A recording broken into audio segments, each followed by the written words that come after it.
What's up, nerds? Welcome to NGR Radio, episode 45. I'm one of your hosts, Corey Deerigan, alongside me, as always, the man who had a little one-on-one time last week, Matthew Kiel. Getting the band back together. How are you, sir? I'm good. I'm refreshed. I'm exhausted. A little tired from being home, but honestly, but yeah, I had a good time. I just listened to that episode with John today. It was really good. We had fun. It was really good. I'm gonna put John's brew review on our Facebook, on our YouTube page as like one of the featured channels too. So okay, I doubt he'll have a problem with that. I know. I have no say. That's his. I don't think he will either. Joining us from Nerd Overdrive, he's back with no beard, and it's really scary. He's lost all his power. Rey Osorio. Hey, Ray. What's going on, Corey? We must go to Berlin. We must go to Berlin. Oh my gosh. I'm back from, I gotta tell you guys something. I'm back from Disney. I must go to Berlin. No, I gotta tell you guys something after I introduce the one and only from World Mr. 1-1. Excitement. Optional opinion. Nintendo Pal Block. Edward. Ed, I'm glad you're here. Me too. I'm here to make everybody jump. God damn it. Yes, okay, hang up on him. How do we hang up on him? All right. Because you got a Negro from the hood. And how many of those are still listening to Crisscross 25 years later? Apparently they actually had a reunion, I think 2 years ago or and was this was without the one who died? Because he died in 2014. I thought they both were alive. No, they did a concert for two. I think Daddy Mac died. One of them passed away. Yes. Oh, they did? Okay. Yeah. Maybe that's why they reunited. Hey, I'm just Chris, but I'm gonna tell you. I'm gonna tell you when it comes to music stuff, you don't argue with Mr. Infinite Rewind. Because me and Mac always argue about music. Well, I've seen many a try, and then when Mac comes and slaps them down with the magical music smackdown, they're just like, "I'm sorry." When I hear the word music, I just kind of like take it back. Your eyes glaze over, and you're just like, "Nah." I got nothing. It depends. He hears music like somewhere in the world. Like, where's Matt? Matt. It actually depends on what music me and Matt will argue about. Like, it has to be an album that we both know about. Usually it's hip hop. Just saying. But yeah. I was thinking about saying like I'm a No Limit Soldier from 1994 because everybody just was saying that in high school. That's too early. I was just though. like, really? Too early. No Limit wasn't until 97.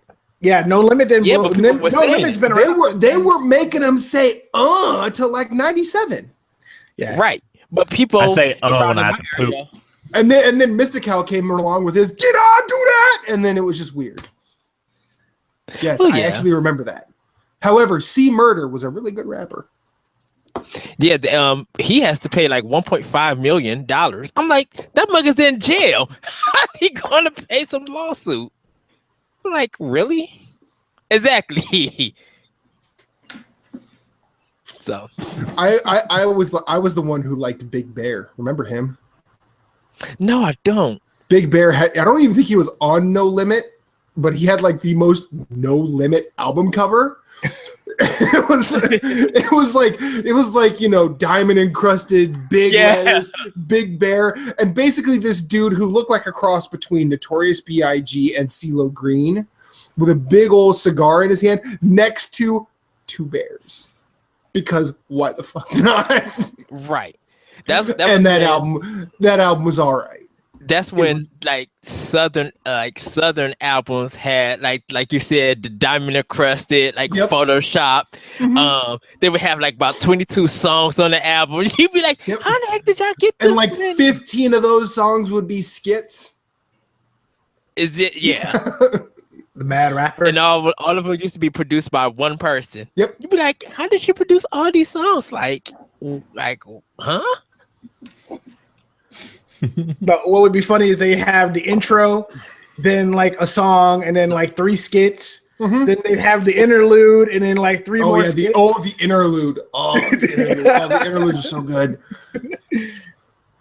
Like, I think one of the best interludes was on Snoop Dogg's album, Dogfather, where it was DJ Easy Dick telling people to get the dick out their throat and go vote. Wow, Ludacris is that. But there are elections. There are primaries happening today, so yeah, no. As DJ Easy Dick once said, Ludacris had the best one to me when he had all the white people doing Ludacris songs, and it sounded like a commercial. Oh and man, the white people, yeah, white people like throw your bows. I got 2 words for you. What about Ken Kniff from Eminem's interludes and stuff like that when he would have his skits going? Oh, that was just like, oh my goodness. wow. Oh wow. Jay-Z had the ones though with the Mad Rapper. That do you remember the Mad Rapper skits? That wasn't Jay-Z. That was Puff Daddy, wasn't Puff it? Daddy had one, and then Jay-Z also had one too. Who was the Mad Rapper on where he's like, "This is my 4th album. This is my 4th album. I see all these guys riding around. They got nice cars. They got bitches. Well, I'm broke." I'm like, and then the Mad Rapper actually came out with an album. Little known fact, and it was called, ironically, "Tell Them Why You Mad."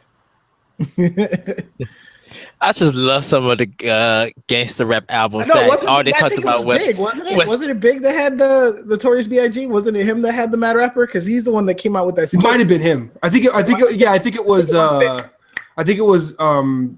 off of his second album. His second album. No, Life After Death. Life After Death. I couldn't remember the album title. Corey's like, you got to talk about hip hop again. I don't know what I can add here. Well, because last thing, all the gangster Corey, rap albums, be the whitest person here. Just ask us our opinions on Vanilla Ice. Just do it for me. No, but I did hear Ice Ice Baby at our hotel. God damn it! What about Insane Clown Posse or Linkin Park? Oh, well, now leave Linkin Park. Leave Linkin Park. You leave, yeah. You gotta leave Linkin Park alone. No, you made that post, Matt, about Linkin Park saying, or somebody said, yeah, they're like, people need to move the fuck on from hybrid for there. I'm like, well, make better music. Yeah, that's. I'm sorry. That's just, but like, you know what? I don't even think Hybrid Theory was that good. Hybrid Theory and Reanimation were great to me. Meteor. I think Meteor was better. Their second and third one was good. But like it went downhill when they started doing Transformers soundtracks. But when you're I mean, even to compare Linkin Park to like Insane Clown Posse. Oh, like I gotta say, I still bang Mike Shinoda's album. His solo album is so good, and I'm mad that he won't bring a second one. Insane Clown Posse was a thing that I had a certain amount of time for. I'm glad I don't have time for it anymore. I will leave it there. Well, you really don't have much time for anything now with 4 jobs. That's true. That's true. I'm turning into freaking Damon Wayans from that In Living Color skit. Amon. I got 4 jobs in 2 buildings, man. Remember that? Yeah. This is just like, I got a new job. I'm like, did you leave the other one? Like, wait, what happened? Nope, I didn't. No, I'm. It's like Pokemon. You gotta catch them all. Wow. Video games. Matt's just trying to make us all look bad. That's all. No, Matt is trying to have a positive bank account and not a negative. Jeez, like a student to pay and vinyl to buy.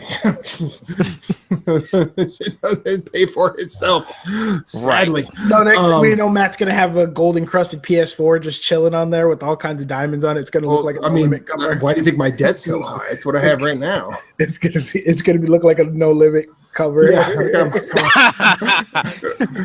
every time I turn on my PS4, it goes dun dun dun dun dun dun, and then no Master P because I couldn't license his voice because that was the price tier that I couldn't. Yeah, exactly. What are you guys playing? You guys playing anything? Yeah. Corey did Vacation Simulator. How was that? It was awesome. It was every time I go down there, it's just like, I don't know. It's weird because for those who haven't been following my Instagram, which, you know, if you were, I'm sorry, I blew up your newsfeed the whole week. But I went to Walt Disney World, and I've been going there since I was a little kid. And I realized something, that the more I go as an adult, the more of everything I appreciate down there in terms of like the architecture, the artwork, the attention to detail and everything. Because like a lot of people just think when you say Disney World, they just think of like the castle and Mickey Mouse and the characters and stuff. You know, if you just talk to random people who haven't been down there, but like, you know, it's more for like young adults now. Like, I was really excited to tell you this before we got off track and started talking about music, but like they redid Downtown Disney, and there's an Indiana Jones themed bar down there. The pilot, like the bar down there has a story behind it. Remember the pilot from Raiders of the Lost Ark? Go on. He's like, the story behind this bar is after he and Indy escaped, he retired from flight school, or he retired from piloting and opened this bar called The Hangar. And everything in there is Indiana Jones themed. And it's freaking amazing. It has a little gold amulet from Raiders. It has the, like, there's just all these like Indiana Jones themed decorations around. There's whips, there's hats, there's, you know, you sit on airplane seats. The bar looks like, you know, people have been sitting at it for 100 years, even though they just opened it last year. It's amazing. It's really cool. It's really cool. Any reference to the Last Crusade? There's a photo hanging in there of Indy and Sean Connery. There's a photo of them. Yeah. Okay, well, at least they have the bare minimum. Okay, fine. I need a drink. Cheers. Pass me the Holy Grail. So now you were traveling. Did the Switch migrate with you? Yeah. Yeah. Did you play it on the plane? I played it in the airport. I played it on the plane. Did you do the thing on the tray table with the prop it up and then get the little Joy-Con? No, I just held it. Man. I held it like a normal person. The commercial tells you to do that. That's like an instruction manual.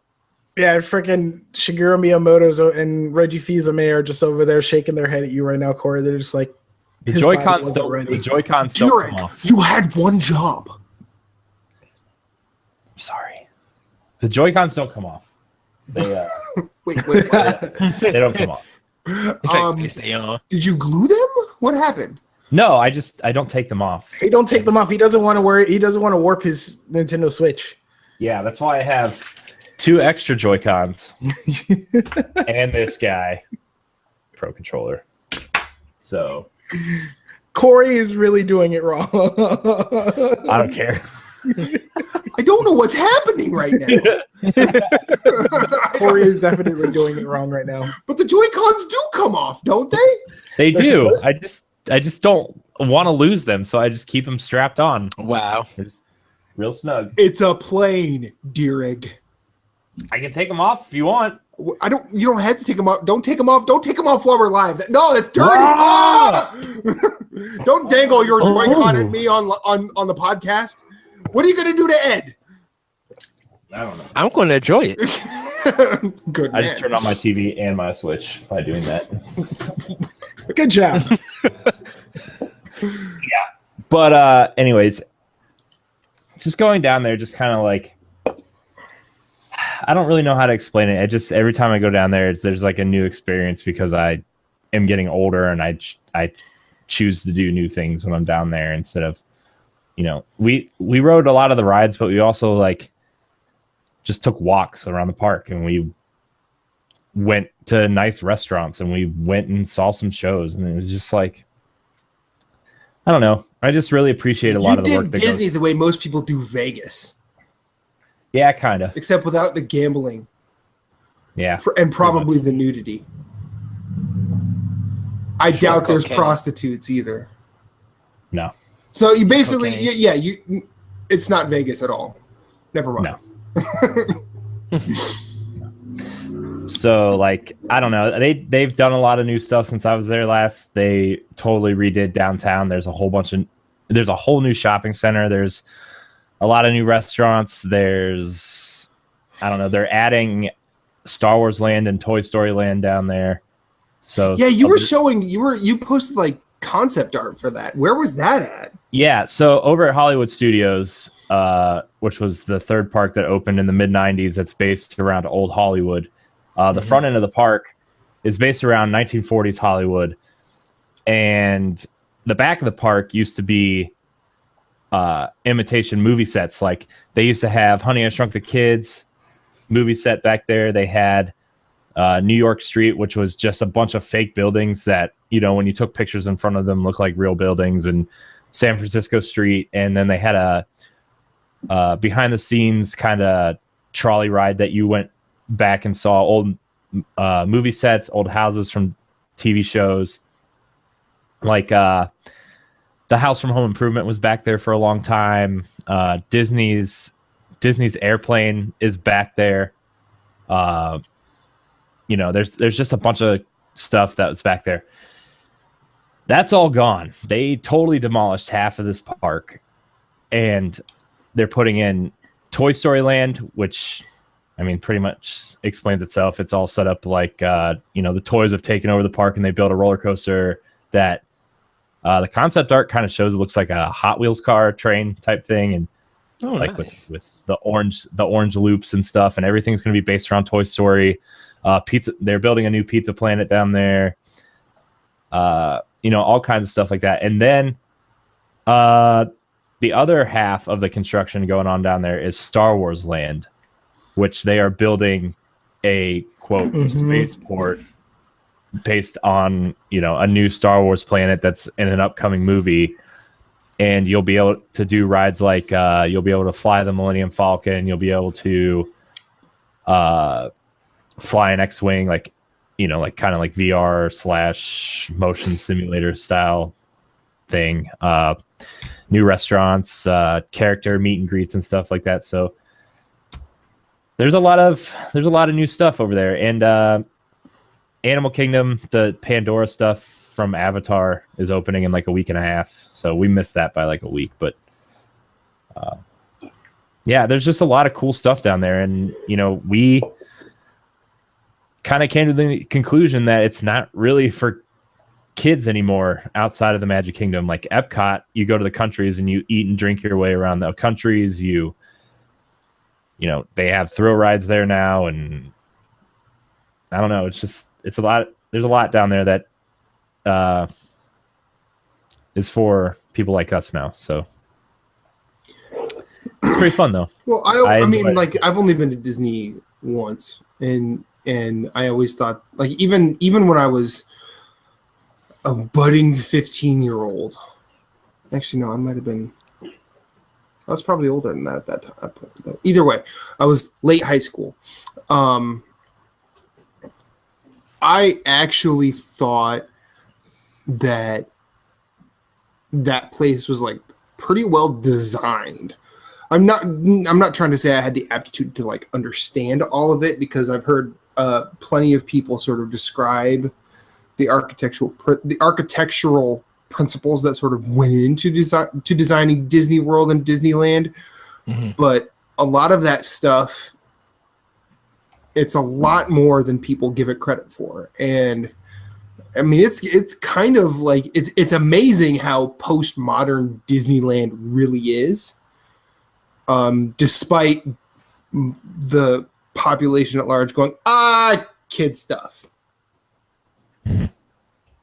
which is unfortunate. Yeah. And, you know, and it was one of the, and like, I remember something you said, I think it was on one of your Instagram posts, where it was like, it was something that seemed to foster a creativity. And like, I remember walking out of Disney World and MGM Studios going, man,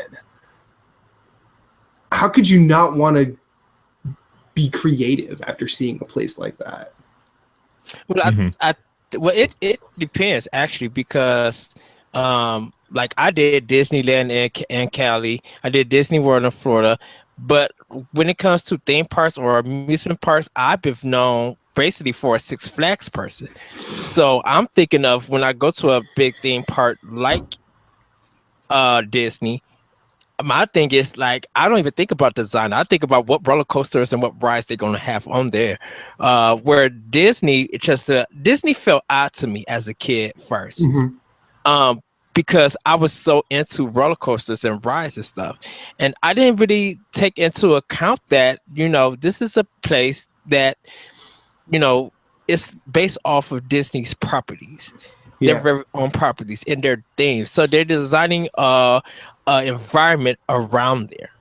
My mind is just like I want to see where the loop-de-loops are at so I could get on it. Yeah, exactly. And I think a lot of people don't think about it as that. Yeah, and it's way different than Six Flags. And like even when you're going to a ride, like you look at something like Space Mountain, which is obviously one of their most popular attractions. It's an indoor roller coaster in the dark. Like even when you get in line, you look like you're entering, like the building is like this giant spaceport type thing, and you walk down and like you walk in, and on your right while you're walking down the ramp, like there's these galactic star maps that they kind of have like a Mass Effect vibe to them, the way they like kind of swirl and move and stuff. And they have fake travel lines saying like you're going from here to here, you're going from the Milky Way to the Andromeda Galaxy, you're going to the Horsehead Nebula. Like they have all these cool like mapped out plans, and then as you get through the line, you're walking through this spaceport that has, you're looking out these fake windows that are looking out into space, right? And then you get up to another section of the line, and there's an interactive game, like almost like Graceful Explosion Machine or something like Resogun or something, where there's 8 players, and as you move through the line, if you're stuck in line, there's like 10 or 12 of these stations where people are playing these shooting type games to entertain you while you're standing in line, because if you're standing in line at like Six Flags or something, and you're standing in line for 2 hours, most people are playing something on their phone or just kind of standing there. And or you have a Looney Tunes themed speaker blaring One Republic at you for whatever reason. yeah. And like even the attention to detail in the lines is super impressive. Another ride that's like pretty new down there is the Little Mermaid ride is kind of new. It's just like this, they call them dark rides, where you get in a car and it just kind of moves through these rooms, and you go pretty much ride through the movie whatever in like 3 minutes or whatever. And when you get in line, there's like you get in line and you see that castle or whatever, like the Little Mermaid castle or whatever, and you walk through and you go under these rocks, and there's these props, but inside the props, like you look inside this deep dive helmet, one of those old like 50s style ones with the grates on the front and the glass. BioShock Big Daddy helmet. Yeah, pretty much. Yeah, exactly. And like, but there's this clear screen in there where there's crabs crawling around picking up stuff. And then you move to the next area and you see that same crab carrying the crabs stuff in your head. There's a metaphor. Yeah. Sorry, man. Sorry, dude. Sorry. Sorry. And then as you get through the line, like the next area of the line, you find out that like Scuttle the seagull is having these crabs bring him human stuff so he can sort it and like try to sell it, because he's just like a weird that sells human stuff. You've been using the dingle hopper, haven't you? Yeah, I know that movie. I love that movie. And like you get up to the front of the line and he's just like, all right, here's the story of how Ariel, changed her whole life, and it's the worst life story ever. But here you go. She changed her whole life just for the person she loved, whatever. And then you ride through the ride, and there's the songs playing, and really awesome animatronic work. And well, you get Sebastian going, teenagers, you give them an inch, they swim all over you. Pretty much, yeah. Yeah.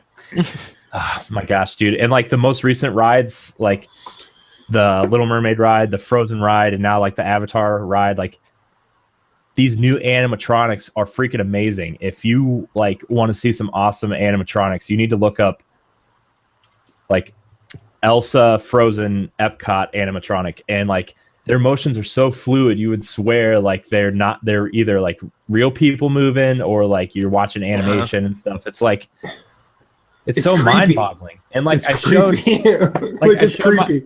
Yeah, it's super creepy. And I showed my wife the Avatar one about in the new boat ride that's opening in a couple weeks down there, and she thought it was the movie. That's how fluent this animatronic was, and it was just like Disney upped some money for that to happen. Well, yeah. Well, I mean, when you're Disney, you can pretty much do whatever you want. They had enough money to buy Star Wars and Marvel. Yeah. And they still made movies for Star Wars and Marvel when they were done. Like Disney is not short of scratch, let me tell you. Oh man, and like so, but I do have to ask. I do have to go back to my original question. Yeah. Have you played anything? Yeah, I played Mario Kart a lot. I played NBA Playgrounds, it's that new 2-on-2 basketball game that came out. It's kind of like NBA Jam, but not great. Okay.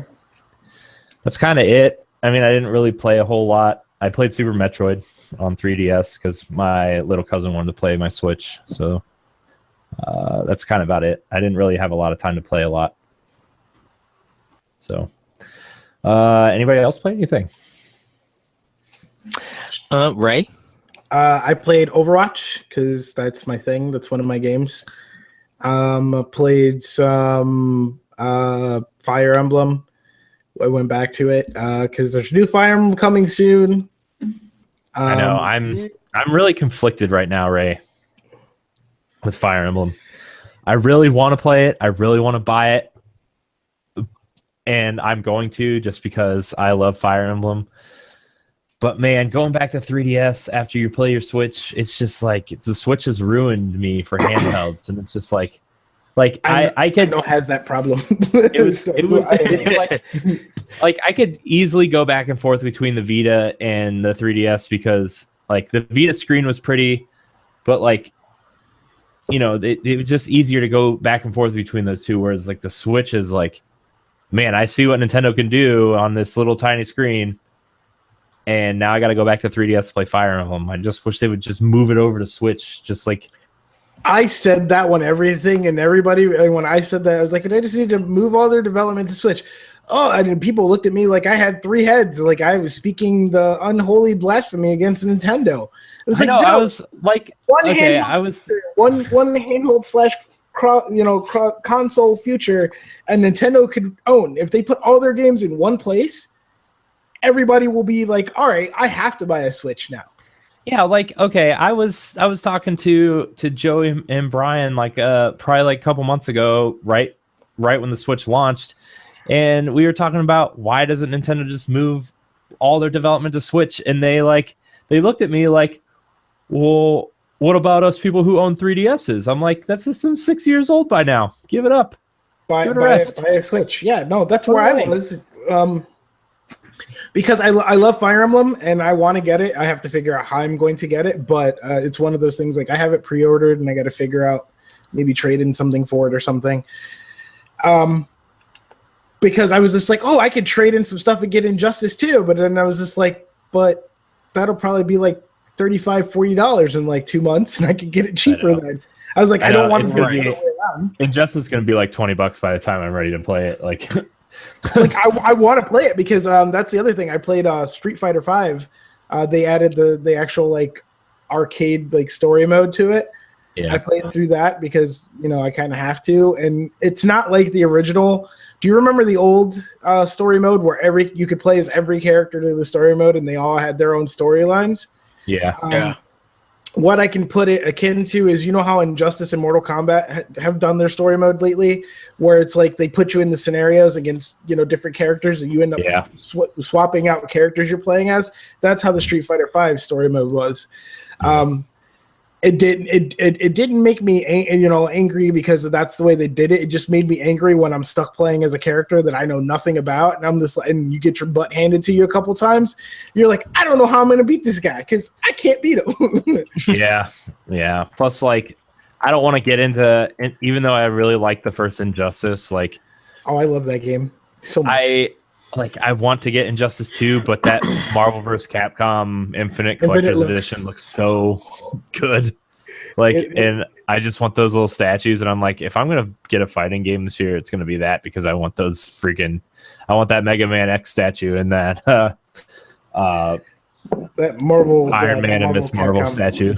Yeah, the Marvel vs. Capcom collector's edition is definitely video game sexy. It's like, wow, I want that now. But it's like $200, isn't it? I think, or something like that. Yeah, no, that's crazy. Plus, all my money is going towards like my Switch lineup for this fall and the Destiny 2 collector's edition. So like, oh Jesus God, really? You're doing it? He's doing it. I was just like, and people are like, you need to do it. I'm like, I don't want to do it. I want to, but I don't. Corey. It's like I want to, but I don't want to. I'm still of two minds for it. Don't do it. I'm waiting. I have been going back and forth on if I really want to put that much time into it again, but like, I'm waiting for just the final. I'm gonna get it. I've already decided that I'm not gonna go like I was this on Destiny 1, like you lie. So many hours and so much time. Don't lie to yourself. No, because we're switching platforms, like, because half of our old raid team has, are having kids and don't have time for it anymore, and the other half is just like, I don't know, don't really care. I just want to play it casually, and I don't know. I don't want to do all that raid every, like, 3 characters raiding every night, like grinding out for the best kid or anything. You staying on PlayStation or are you going to Xbox? I'm going to Xbox. Here's what's going to happen. Brian is going to be like, hey, I'm playing Destiny tonight. And you're going to play. Well, yeah, but he's getting it for PlayStation. And you'll get it for PlayStation. I don't know, man. I got a lot of stuff to... Mark my words. Deflect. Yeah, he's gonna buy 2 games. He's gonna buy Destiny 2 on Xbox and PlayStation, and then he's gonna buy all these Nintendo Switch games, and it's gonna be like, hey Corey, what have you been playing? Destiny 2 on Xbox or PlayStation? Both. Hey, how about that Mario Odyssey? I don't know. It's still in the wrapper. See, I'm not. No. If anything, this fall on Switch is gonna grab me. It's gonna be the Zelda DLC. It's going to be Xenoblade 2 if it comes out, and it's going to be Fire Emblem. Xenoblade 2 ain't coming out this year. Don't even. UK swears up, Nintendo UK tweeted like a week ago and said, yes, we are confirming that an English version of Xenoblade Chronicles 2 is coming in 2017. Bet you that game's not good. Or it's probably gonna be Xenoblade like 2 as like Splatoon is Splatoon 2. There's going to be. It's going to be an open world with shit in it this time. Well, here's the thing. Monolith had a team working on Xenoblade Chronicles X, which was the Wii U version. And then part of that team went on to develop Xenoblade 2 right after that was done, which was 2014, right, Ed? 2014? Yeah. Xenoblade 2 or Xenoblade X? 2015. Yeah, Xenoblade X came out 2015. Yeah, and they started working on it 2013. Well, no, they split part of that team off to do production on Xenoblade 2 because Xenoblade Chronicles X is technically a spin-off game that kind of takes place in the same universe as Xenoblade 1, but kind of like sounds like a JFK conspiracy theory. What the hell is going on here? It depends because the version in Japan came out first, and then a couple of months later it came out to America. So I think once it came out of Japan, I think that's when they left to go start working on Breath of the Wild. But didn't nobody know that because they had to still localize the game for America. Is it just me, or is Ed going robot mode? He's good. Ed's going robot mode. Sounds fine to me. Robot Ed. As usual. It's Google. But that second team worked on X while the main team worked on Xenoblade Chronicles 2. And then after that second team was done with X, they helped with the development of the world of Breath of the Wild. And then they moved that team over to finish and polish 2.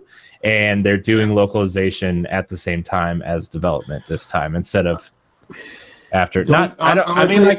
Honestly, I really don't care if it comes out this year. There's so much to play on Switch this fall that I'm just like, I really don't care.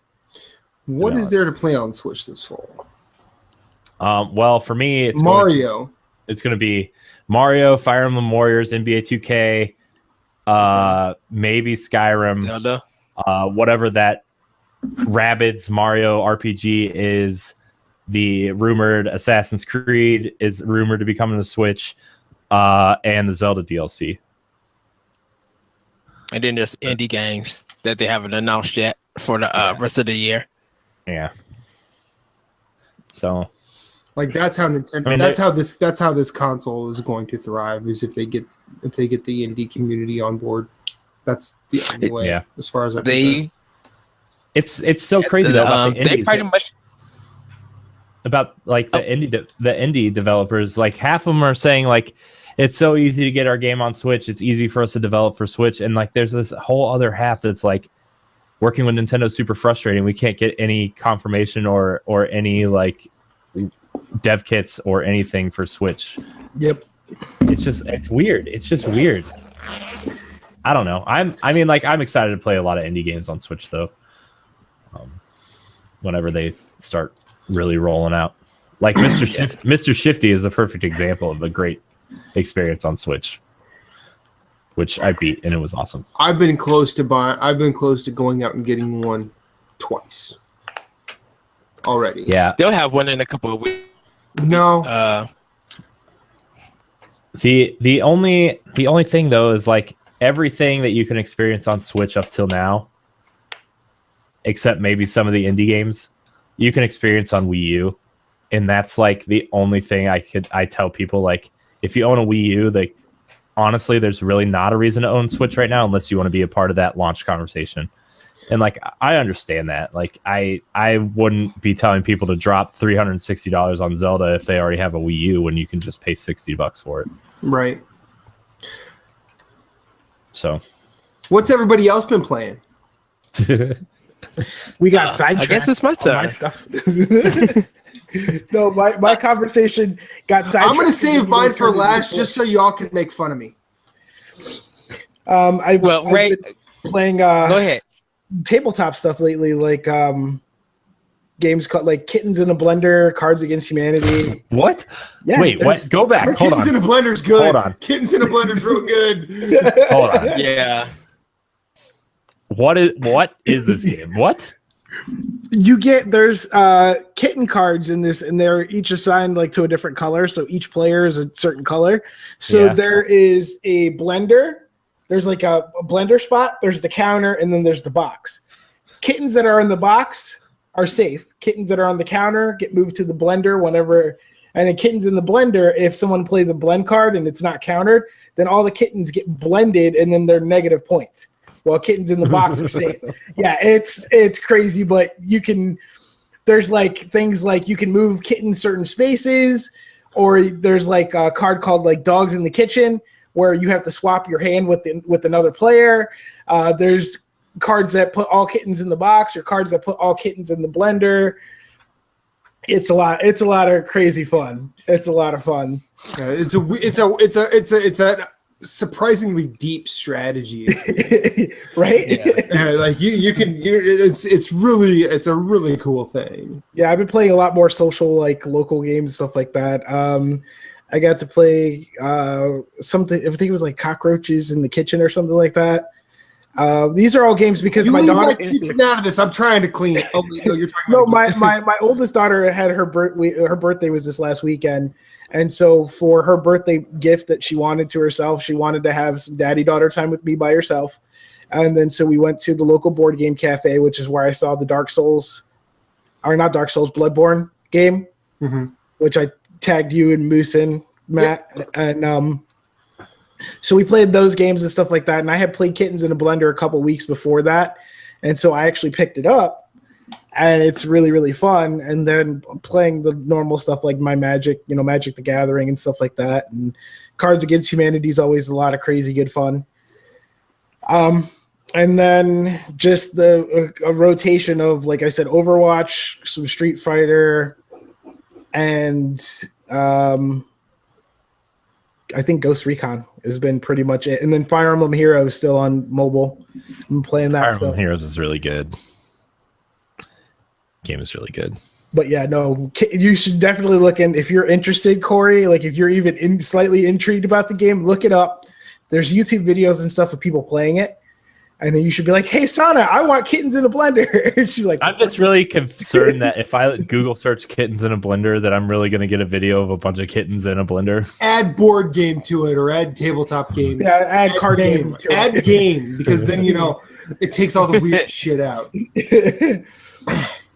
Corey's like, I don't know about this. I don't like these apples, Will. I'm a little worried about this, Rick. Eduardo. Yes.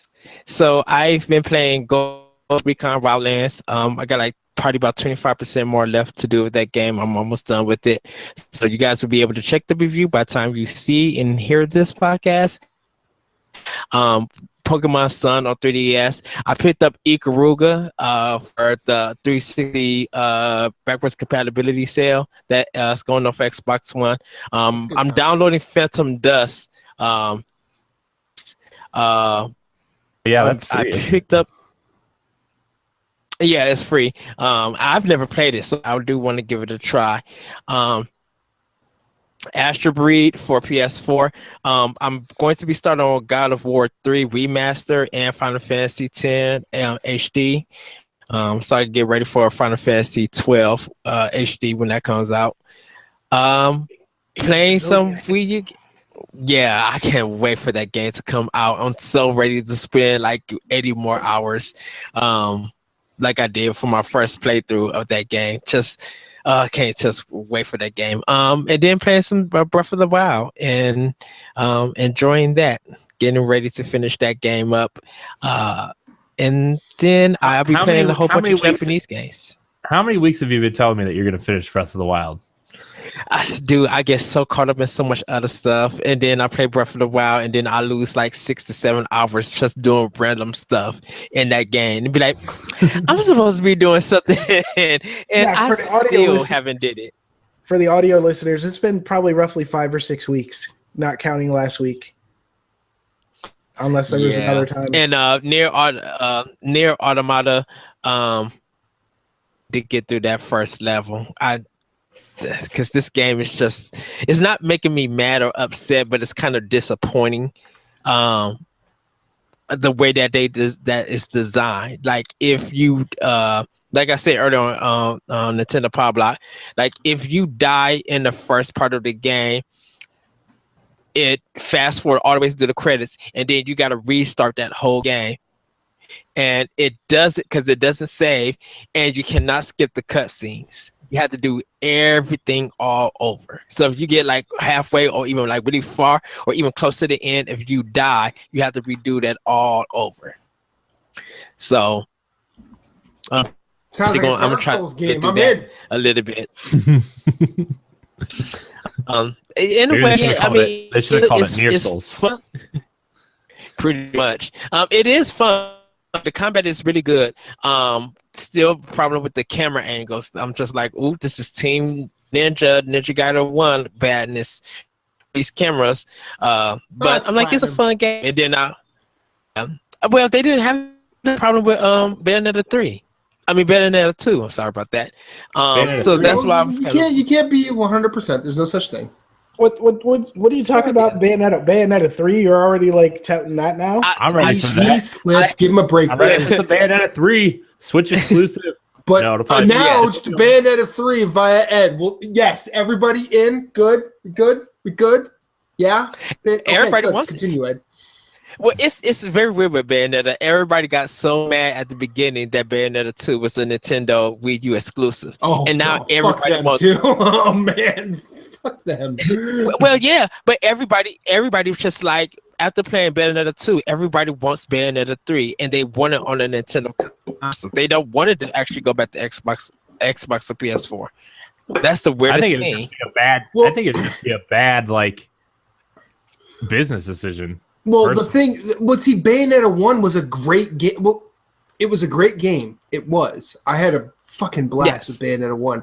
However, it got swallowed up because it was at a time pre-indie explosion. Well, not really pre-indie explosion, but it was like before indies had sort of taken that spot between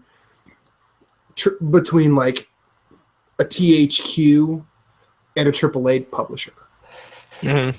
And now, the game done changed, and Bayonetta kind of got swallowed up when it was released, and the fact that Nintendo said, "Hey, Platinum, make Bayonetta 2 on our dime," it's not going back to PS4, and nor should it, because Nintendo kept that franchise alive, and not only did they keep it alive, they kept it alive with a freaking masterpiece. Mm-hmm. I mean, that is a hack and slash. It's hack and slash perfection. Although there's really no sword in it. I mean, it's just melee combat, right? If I remember correctly. No, she has weapons. Okay, I mean it's been a while, and I've played plenty of games since Bayonetta 2, but Bayonetta 1 and 2 are so good. I know, and I think the smartest thing they could have done on Wii U was package them both together at that launch. Amen, Corey. Yes. Oh, it's so good. Oh my god, so good. Did I mention I played Ikaruga? Yeah, I need to get my Ikaruga skills back up. I was playing it yesterday night, and I'm just like, oh, I'm suck. I need to replay this game again. Castlevania Symphony of the Night, I bought also that I need to get in there with Matt Hazard. I picked up that because I'm getting yelled at about that game. But other than that, you get yelled at about that's Matt all Hazard? I've been playing. My good friend Anthony Katsu, he wants me to finish that game, so we gotta do an optional opinion on it. I gotta. Matt Hazard's cool, but like, I don't know. It just seemed like it. I think that game should have been better, personally. Yeah, I liked it. And then I still got some games from Golden Week on PS4. I need to play. Okay. Games that I need to start because I got to get that ready for my feature this month before I get into my backlog blowout for the summer. And then hopefully I'll have my Switch and catch up with Corey and spend some dollars on games. Oh, good night. So you guys would still be ashamed of me. And still got to pick up by Isaac. I got to still do that too. Pick that up somewhere else. Like, I'll be honest. You probably already have it free somewhere on. Yeah, if you've been a PS Plus member for, I think it's been on Xbox Live Gold at some point too. Yeah, like it's you probably have it if you've religiously downloaded every PS Plus game. You probably have it, and it's good. No, I didn't. Oh, okay. Well, no. I mean, I'll be honest. Don't do it for. I mean, don't. Well, I mean, I guess you could do it for Switch if you wanted the portability, but like, chances are it's that you might be able to snag it cheaper somewhere else before Switch. Well, it's only like $15 on PlayStation and Xbox now. Exactly. Yeah. I mean, it's going to be at least, what is it on Switch? 30? It's 40. Yeah. 40. But they came up with another. I think it's the latest version. I think it was like with all the got a DLC, lot of- like it's update got- content. Yeah, and guess what? All that stuff is patched into the PS4 version. I know because I've played it. Yeah, the Binding of Isaac Complete, the Rebirth Complete or whatever it is It's Afterbirth on $35. Switch. Yeah, or Afterbirth, which is the whole bundle is $35 on Steam. Mm-hmm. Speaking of Switch, why is Minecraft Physical Edition $60 and the digital version is $30? Have you ever seen the movie? Hey, Corey, have you ever seen the movie? Have you ever seen the movie Goodfellas? No. Because fuck you, pay me. That's why. Like, Now, people That like you and myself, people like you and myself might not. We might not get all giddy about the Minecraft, but someone whose parents have just bought them a Switch would be like, "I need Minecraft on Switch right now." It's the cost of the cartridge. Okay, Corey. Junior wants Minecraft. Let's get him Minecraft. I don't know. I think it's the Minecraft, Super Mario, probably licensing fees. yeah, but there's no reason why the physical should And, be I guess- $30 more than the digital. It's because of the cartridge subsidy. That's exactly why it's that much. We are aware of the cartridge subsidy, yes. Yeah, I know, but like it's $30 as opposed to like Rhyme is only $10 more physical than digital. Like I don't know. Whatever. I don't know. Maybe the cartridge has more memory or No, because Minecraft is only 500. Or The whole Microsoft Minecraft file is less than a gig. Microsoft said, "Okay, you want us on Switch? Pay us this much. Oh, you want to make a cartridge? Pay us this much more." Then you've got your cartridge subsidy. Yeah. Because let's be honest. Let's be honest. And I'm not trying to comment on how people parent their children because I don't have kids and have no room to speak about this. But I have witnessed people in a GameStop who have bratty kids who just say, "I want Minecraft. I want Minecraft. I want Minecraft." They will get Minecraft to shut them up. Audio listeners, I'm raising my hands at the Brady Kids comments because my girls are nuts over Minecraft. I now own Minecraft on everything that I can own Minecraft on. I kid you not. Do you have the board game? You're part of the problem, Ray. I'm not part of the problem. It's my kids. My kids are the problem because I have. See, it's the one day they wanted to play Minecraft. I have it on because I have the PS TV, so I have it there. I have it. They have it on their tablet. They have it on pretty much everything known to man. I have it on my PlayStation 4. And then the one day they were all arguing because they all wanted to play Minecraft at the same time. Guess what happened? Papa Ray went and got Minecraft on Wii U. You know why? Because then they could play on the stupid tablet on the gamepad and leave me alone and leave my TV alone. That's exactly Leave me alone. why. Leave me alone. I need to play Overwatch. No, it's not that. It's just like I'm tired of my TV being taken over by everything. I love my girls. You guys know this. You guys have known me for a while now. Love my girls. I'm just tired of I can't even glance at my TV while they're here because they have something going on it now. Though I do have to give it to my middle daughter. She's like a Smashaholic now. She loves Super Smash Brothers. Like has super got into it hardcore. And like that's Your Honor. Exhibit A, Rey Osorio. But no, I'm just tired of my TV being taken over by Minecraft or something Minecraft related. What kids would think if they played Dragon Quest Builders? I think Janae got to try that at GameStop because one of the people were playing it and she didn't like it. And usually she likes RPG stuff and she likes Minecraft, and I've heard that's like a mashup of the two. But I just I don't see that as being a kid's style. I think I'll be honest. I don't see it. I'm not saying that kids can't get into it, but I just don't see it. It appeals more to the Dragon Quest fans, exactly, and a little bit more adults. Like, I want to try it. Like more Dragon Quest fans will be like, "Oh, this is a nice little take on this." But Ed, I know we kind of derailed you. Are you playing anything else? Besides every at video this game time, ever. exactly. Are you playing Ikaruga? Yes, I am. Oh, don't do that, Corey. Don't be flippant. I will not let you be flippant to the most diehard of Nintendo fans in this panel today. Don't be that guy, please. I was just messing with him. Now, Ed, are you playing Ikaruga? Yes, I am. But I'm about to get ready.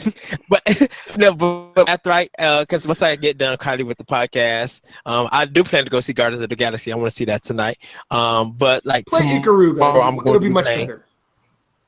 I'm planning to get back into Tokyo Mirage Session and Paper Mario, like finish up my Wii U games and stuff. And then I was like playing with my Wii U in my office, and I forgot that Super Metroid was on there, and I'm thinking of like you, Corey, return to Super Metroid and just playing that. That's what I've been playing. Super Metroid's really good. Like, I don't know, I go back to it once or twice every a couple years, and it's just like, man, it's really good. I am going to be starting Dragon Quest VIII for 3DS. I'm gonna start that in June. Even though I beat it on PS2, I want to play the 3DS version and just put hours upon hours into that game. That's Dark Souls / Bloodborne, whatever. Bloodsport. You're gonna say Bloodsport? Yeah. Is that the Bloodborne? What the hell is Jean-Claude Van Damme? Oh, that's Ed, Blood. Thank you for that. That was amazing. That's Bloodborne's PvP esports. Oh, that's fucking great. Dark Souls / Bloodsport. Okay, with that, I'm taking over now. No disrespect, sir. Love you. Oh, by the way, Ed, just want to let you know, coming to Chicago. I'll tell you when. Is it going to be on the weekend? Probably, yeah. Just later. The past before John and I, like a couple days before John and I recorded our episode, I received a package in the mail. I received Dark Souls, the board game. What? And if for anybody who follows me on Instagram, I showed them the picture. When you open the box, there's a big black piece of paper with red letters. Really, Corey? You got to take this there? I haven't played too much Cards Against Humanity, so my mind automatically went there too. Sorry, bro. No, Ray, if it was Cards Against Humanity, I'd be like, it's a bigger, blacker thing. Wow. But with red letters that says, you died. Immediately, so you open it, you died. Like, just like you open the box, you died. And I'm just like, fuck yes, I'm in. But I have started. I actually, because you don't need more than one person to play it, because that's cool. Because I don't have people here. I played around, and that game surprisingly difficult, but it's fun. I also received Steam Forge's other game, Guild Ball, which is a cool take on soccer for board game style. And then in terms of the video game, I also played. I played this co-op board game called Pandemic. Game's really fun. I love that game. Like, I heard about that. Pandemic is fun, yo.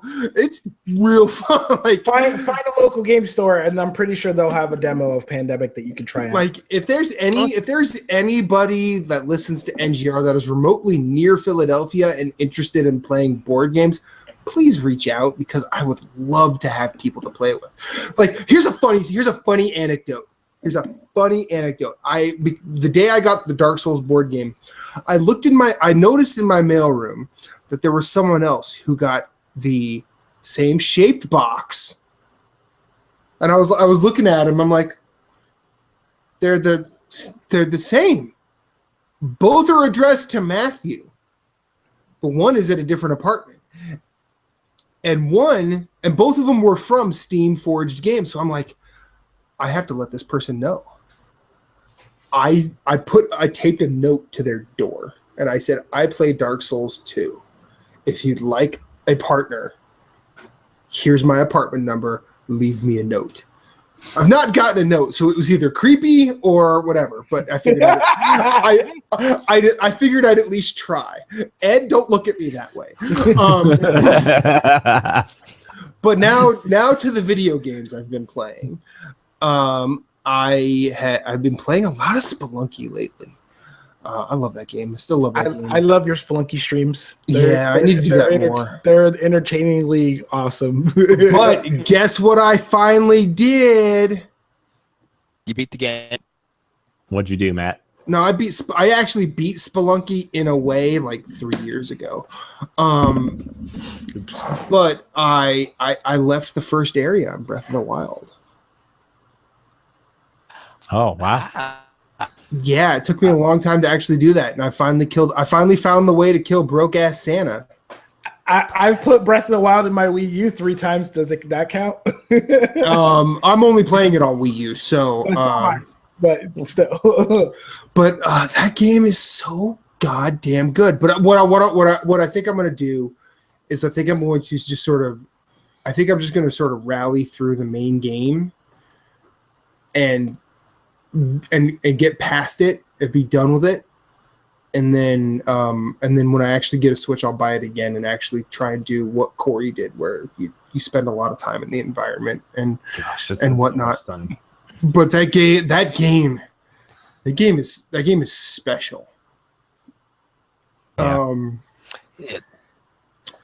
And then you'll never guess this. Over the past 3 days, I've not been playing Breath of the Wild. I've been playing a steady balance of Pikmin 3. Yes. Yes. And Wind Waker. Yes. Now, we don't need to argue about the merits of Wind Waker. We do not. Anybody who wants to argue the merits of Wind Waker needs to listen to a different show. Pikmin 3 is so good. That's an amazing game. Yes. Like, it is, and I don't know if it's because I've like developed an interest in cooking recently, but like I know that's where Miyamoto sort of got the idea. But Pikmin 3 is amazing. Yeah. And that's really all I have to say. Well, no, I knew it then. I mean, I like when I missed out on original Pikmin like the first time. I eventually went back and played it, but like Pikmin 2, I fucking love. Pikmin 2. That's the one I need to play is 2. Pikmin 2. I never finished 2. Pikmin 2 has like the weirdest multiplayer in the world, and it is strikingly addictive when you have people to do it. But Pikmin 3 is such a fucking adorable game. And like I recently on the Platinum Achievement podcast, I threw a question at Chris. I'm like, if you had to pick a Nintendo IP that you would just get rid of, I'm like, what is it? He's like, oh, the Pikmins for sure. I'm like, you stop it, man, because Kirby needs to die, not Pikmin. Pikmin needs to live and thrive. Fuck Kirby. Can I tell you why Kirby? Both literally and figuratively, Kirby sucks. Kirby is unless they bring back Kirby's Air Ride 2. No, Kirby makes it into the 2. You are terrible people. You are terrible. Kirby makes people. Do you know how Kirby? Do you know how Kirby came to be? Do you even know the story behind Kirby? Yes, I know the story behind Kirby. They couldn't figure out a character design to make, so they just left the default blob circle guy in there, and that became Kirby. I'm aware. See, Kirby makes Nintendo too much money. That's why Kirby's like one of the amazing characters though of that. No, have you played through all the Kirby games? No, I played enough. I've played 2 Kirby games. I'm like, that's enough. I haven't played that goddamn Wii U game. Which one? At least the Wii U one was like kind of creative. Was it Epic Yarn? No, the one that was on Wii, like the Rainbow Curse or whatever. The one where you had to draw. Rainbow Curse was terrible. Yeah, I went back and played Kirby's Adventure. I fucking hate anybody, and my best friend Abe always plays as him in Smash Brothers. Anybody that plays as Kirby in Smash Brothers can fuck off. Damn it, Ray. What is it with Puerto Ricans and Kirby? I don't know what it is. It's got to be a Puerto Rican thing. I don't know. But I love to float up and then just do the slams. Like, God. No, I'm in there and I'm over there throwing punches. I'm stealing powers. I'm shooting air balls at you, and I'm just gonna run up as King Dedede and smack you with a hammer. Yeah. Kirby makes Nintendo too much money, so that series will never go away. I think Kirby would stay. Can die. The Wii Trainer series that can die now. They only had one. No, they had two Wii Fits. They had Wii Fit and they had Wii Fit, the Wii Fit 2, and then the Wii U Fit, whatever it was. Yeah, that could die before Kirby. No, Kirby sucks. You know what series needs to come back? Series needs to come back, and I don't care if they make a game for it. They just need to make more figures. It's Disney Infinity. Oh, that's never coming back. I wish it would come back. I play Disney Infinity with my girls all the time, and I miss it so much. They just need to make me more figures. I want those X-Men figures. I want those Rogue One figures. I want Doctor Strange. Yeah. Doctor Strange was pretty It was too expensive for a lot of people, and they didn't understand that. No, it wasn't expensive. They didn't. The Infinity game? I'm still happy that Skylanders won that fight. Actually, Skylanders is barely alive because I'm pretty sure Lego. But guess what's dead? No, Lego won the battle, dude. Yeah, Lego was always going to win that battle because they did it right. But I'm glad Skylanders outlasted Disney Infinity because there's a certain je ne sais I don't know to that, but I think that original characters outlasted Marvel, Star Wars, and Disney properties. How the hell is that supposed to work? What happened was they shot themselves in the foot. Basically, they piecemealed the game. With the Avengers, they hedged their bets too far on the Avengers, and by the time they realized it was a bad idea, they were already like negative money. But none of that shit matters. What they did was like for the Avengers ones, like they overhedged their bets on some of the characters and didn't produce enough of the others. Like they thought Hulk was going to be a super popular character, and there's over a million extra Hulk characters out there somewhere just floating around because nobody bought them. Yep. But see, well, now people are buying them because they didn't make enough Spider-Man. Got to get rid of it. But yeah, that black suit Spider-Man is like super rare now. But see, that is why original characters win. Originality should always win over just banking on what you already have. That's the lesson of Disney Infinity dying. Thank you. Mic drop. I think the game was just piecemeal. And then there's that. Dropping knowledge. Because it's the same thing that Lego's doing too, like the piecemealed Lego characters. But at least in like Lego, can't you at least go to the certain areas so you just buy the characters? Yep. I think so, yeah. I don't know. Charlie Carden of Secret Friends Unite would know all about that Lego. He's that Lego Friends life. Unite. He's that Lego life. Yeah. Yeah. Because I think as Lisa Goodman once called him, his eyes are sluts because they'll watch anything. It's true. Dude, they give him so much crap for his movie taste. I love it. It's amazing. I love his movie taste. I love how he's just so happy. He's like, there's nothing that will knock me down off this cloud. I'm going to watch whatever bullshit I want. and then Corey or Lisa and Todd are just like, what the hell are you doing with your life? It's like, I think it'll be fine. I'm gonna watch Riverdale. I know. What I heard him say, Riverdale's pretty good. I was like, dude, he goes to the movies and he's talking about how it was like this epic thing. I'm like, but that movie was terrible. But then again, they watch all those comic movies, so I have questions too. But bless Charlie's movie taste. It's one of those like, bless his heart. Let him watch movies and play with Legos. Leave him alone. Leave Charlie Carden alone. Matt knows about that Midwestern. Bless his heart. Oh, God. Oh, bless his heart. I can't even say that and not sound convincing. Oh, bless your heart, Ray. people You just don't sound like a realize it's sarcastic insult. asshole when you But say the it. thing is, it's meant to be very like condescending and sarcastic. It's like, oh, bless his heart. You know about that too. You know about the Corey, what's your favorite game of all grandma's time? be like, oh, she tried. My bless favorite her game heart. of all time? Yeah. That's a hot. I don't know. Oh, bless your heart. I don't know yet. Your favorite game of all time? You don't know? No, and I'm torn. I could give you my favorite game of all time any day of the week. I could be under like all kinds of things and not nearly awake. And You say that now. Wait till you play Breath of the Wild, and then you'll be torn. You'll be so concerned. Nothing has dropped the pedestal.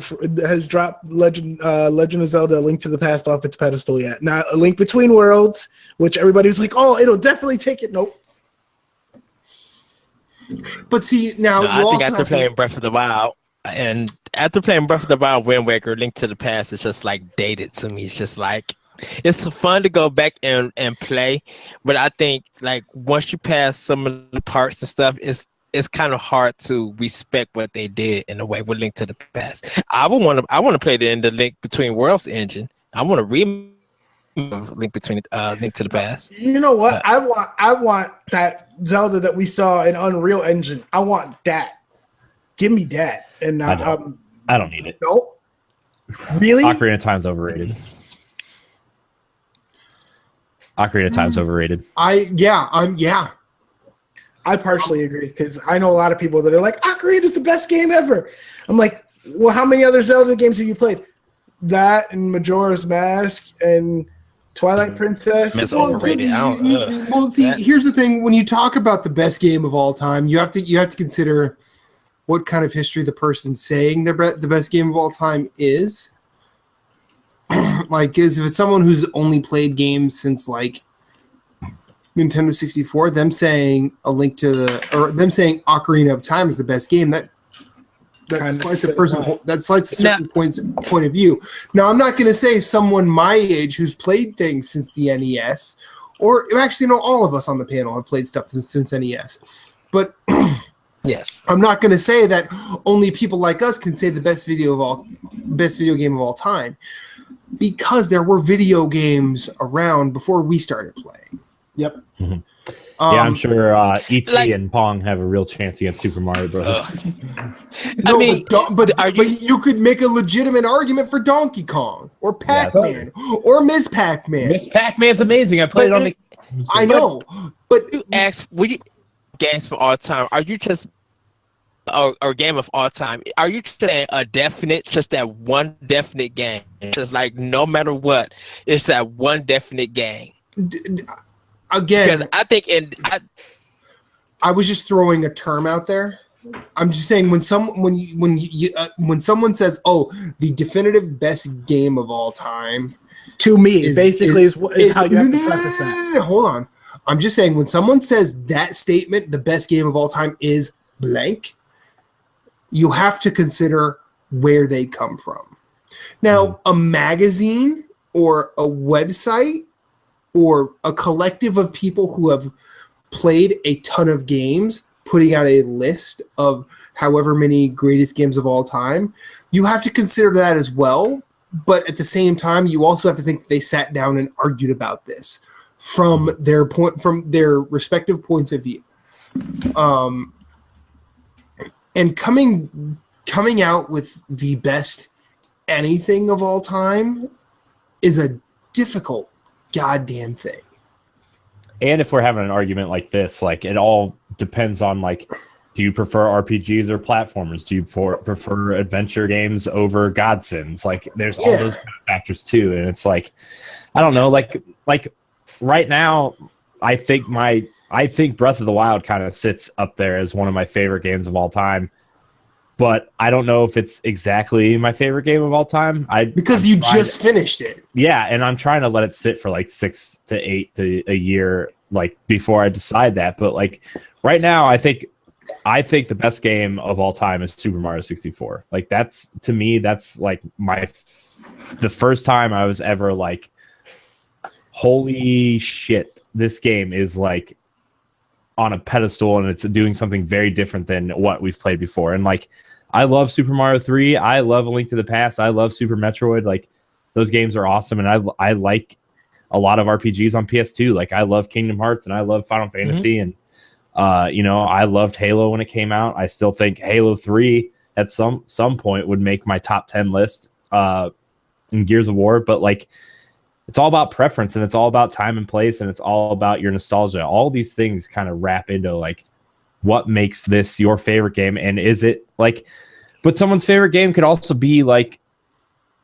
a 6 on Metacritic, like a 60 on Metacritic, you know? It's, I mean, my favorite game of 2015 was fucking Helldivers. And nobody gave a shit about that game. Except me and like 5 other people, maybe. I was one of them. Yeah. But like, I'm sorry. Well, I didn't play it, so I can't really judge it. Right. But see, now you switched from saying the best to your favorite. Mm-hmm. Now, those are two different. Those are two different things, though. I think. Yeah, but that plays a role in like what you think the best games are. Is like what games are your favorite. To preface something for you, I know kids because I deal with a lot of high schoolers, and their first games were like, you know, PS3 and Xbox 360 generation for some of them. I had a kid say, "Oh man, Call of Duty World at War is my favorite game of all time." I'm like, okay, but see, favorite, and then you like his game of all time is Call of Duty World at War, or I think Call of Duty Modern Warfare, stuff like that. And I think if I had to say the best game of all time across everybody, Metroid. If it's not Super Metroid, it's going to be Super Mario Brothers, the first one, because it got people into video games. Mm-hmm. Yeah, but like you say, Super Mario Brothers could be the best game. I think that's an innovative game, and then like something like Super Mario 3 or Super Mario World would probably be the best of the 2D Mario games. Like, but to bring someone into video games, like, well, I just feel like Super Mario Brothers, but mostly Super Metroid is part of the best game of all time. Reason being is there's still people today who are still trying to take that formula and make games out of it, whether it's indie or it's third-party development. It's like and people want that historical influence that Super Metroid has always been. You cannot deny that half of the indie games that people are making are, well, Metroidvania games, but always some reference us about. If you talk to any third-party developer who did console gaming, Super Metroid would be one of the games that would come out of their mouths. Not saying it's their favorite or their best, but if it's said, there's no denying that Super Metroid has some influence, has not only united, or it's just a universal game, but that's something that everyone can easily say as the answer, and you would not get no debate, not too much debate about it. See, now the other main media or mediums of entertainment, however you want to term it, like movies, music, and books, they have a certain codified language. There are certain things that every one of those has to have in order to be what it is. Video games doesn't have that yet. Nope. Like there's, I mean, we're still kind of in the Wild West. I mean, at least with film, particularly, just because I know the history of it pretty well. Like, it started with someone saying, "Hey, let's make pictures move," because that'd be a good idea. But even like the earliest examples of a film are the most mundane activities. Like, I mean, if you research, like, the 1890s saw the Lumiere brothers release a train pulling into a station. All that is a camera on the track of a train coming at it.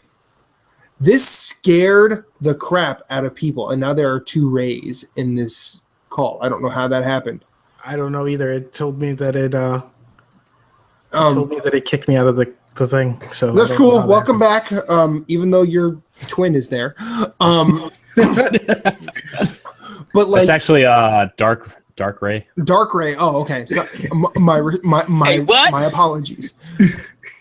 Be quiet, Dark Ray. I mean Ed. Like Dark. What? Wait, what?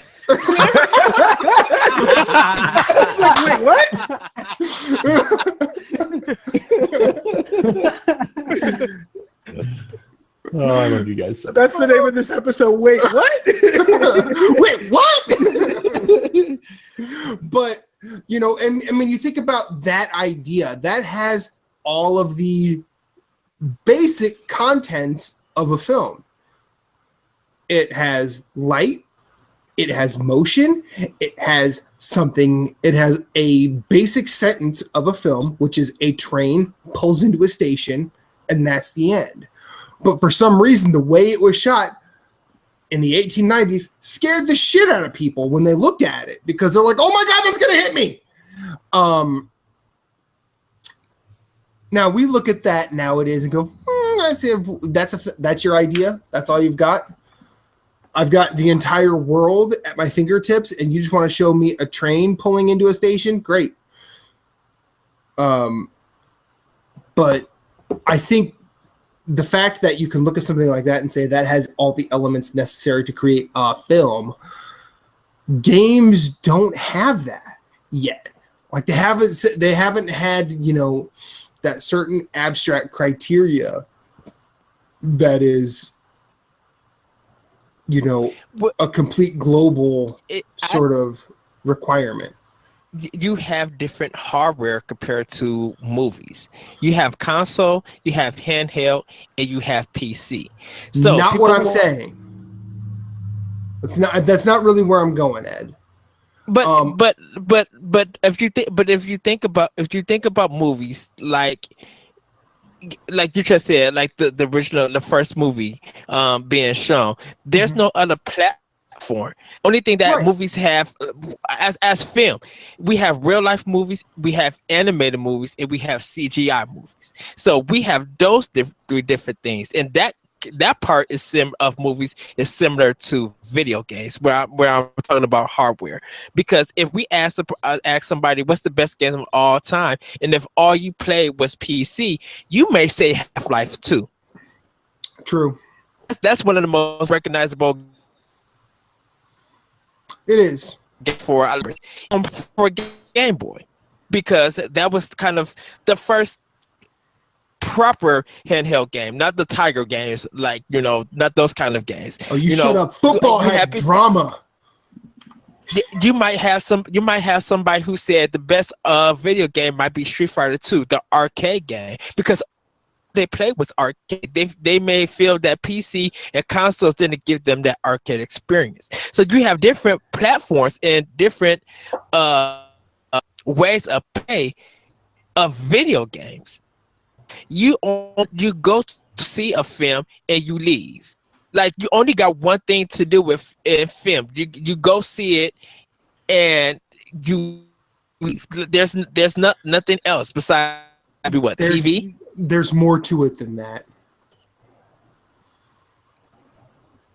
There's more to it than that. I mean, because because if you go there, sit and leave, you haven't watched the film. You haven't thought about. You haven't processed it. Like, the cool thing about all of these, about all the media I've mentioned, books. People say books. Well, when I'm reading a book, I'm there. It's because they're processing all that information back here. Right. If you do that with a movie, rather than just if people are just watching a movie tell them a story and not thinking about it, they're only doing half the work. Yes. Same with an album. If you're not thinking about what the person's saying, you're just sort of listening to what they tell you and not really reacting to it, you're only doing half the job. The cool thing about video games is it forces you to go the extra mile and interact with it. Mm-hmm. And I'm not. I mean, I don't. I'm not saying I'm smart enough to know the abstract concepts that become the definitive template for video games. Because frankly, there's way too many possibilities, and the possibilities are always have the potential to be interesting. Because let's be honest, a game like Breath of the Wild could have easily been another fucking Ocarina of Time, but it's not. A game like Half-Life 2 could just as easily had been another Super Mario Brothers, but it's not, because I just want to know all the hate that Ed has for our friends over at Half-Life 2. No, you don't. No, that's another show. No, I've listened to it, but I'm just like, one of these days. In fact, all three of us should reconvene and say, Ed, why do you hate Half-Life 2? And then just sit here and just let him go. I never understood why. I mean, like, I don't know. There's a lot of games I didn't play in the time and place, and like I don't understand why people like those games. Like, I don't know. I don't understand why people are super obsessed with Half-Life either. But like, to me, it's the mystery behind Half-Life 2 Episode 3 and Half-Life 3 that I think make Half-Life 1 and 2 so powerful now in the gaming sphere, as opposed to like what they did for storytelling in a first person, type of way. Like, I understand that was a big deal then, but now I think the magic surrounding Half-Life revolves around the missing parts of that story and not the game itself. Yeah. So, I mean, there's also games like that change the way people think of games too. Like, will Valve ever do anything with any of their franchises ever again? Or are they just going to keep making hats for Dota and like for Counter-Strike? I think too much money through Steam. Do they have a beer glass hat? If they don't, maybe it's a missed opportunity. Just saying. But here's the thing too, we're at an interesting time in video games too, where you don't have to play games either. You can go on YouTube and watch Let's Plays. You can go on Twitch and watch people play them for you. And like, how does that come into conversation? Like, your experience with those games are totally different than someone who's playing it outright. Or like, if you get a good streamer or a good YouTube personality that's like a show out of it and have some comedy or cause some events to happen in the game that aren't necessarily funny, but he makes them funny, or one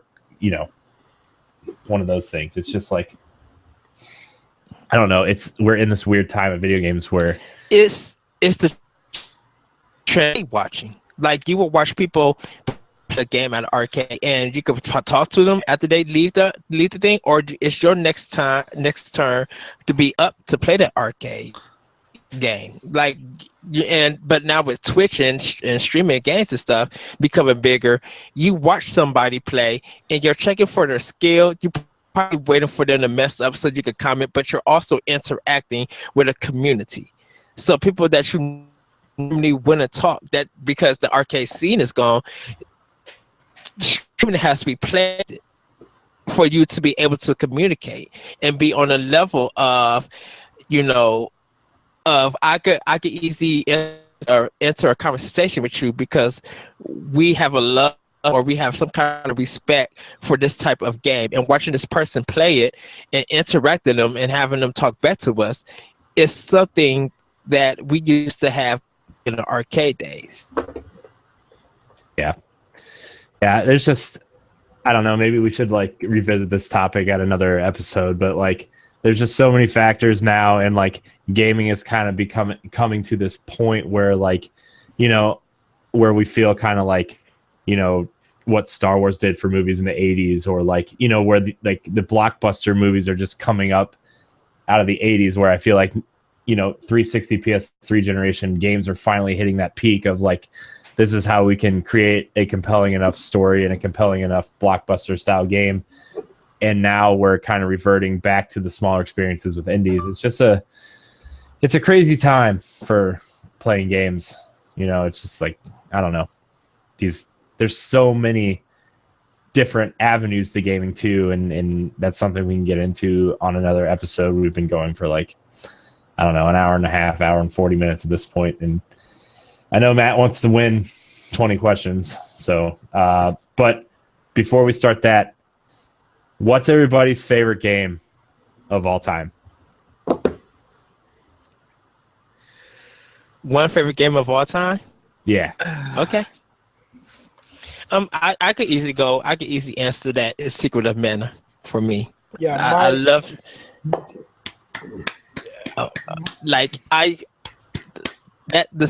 soundtrack, the enemies, the storyline, just everything about that game. I love visiting the emotions.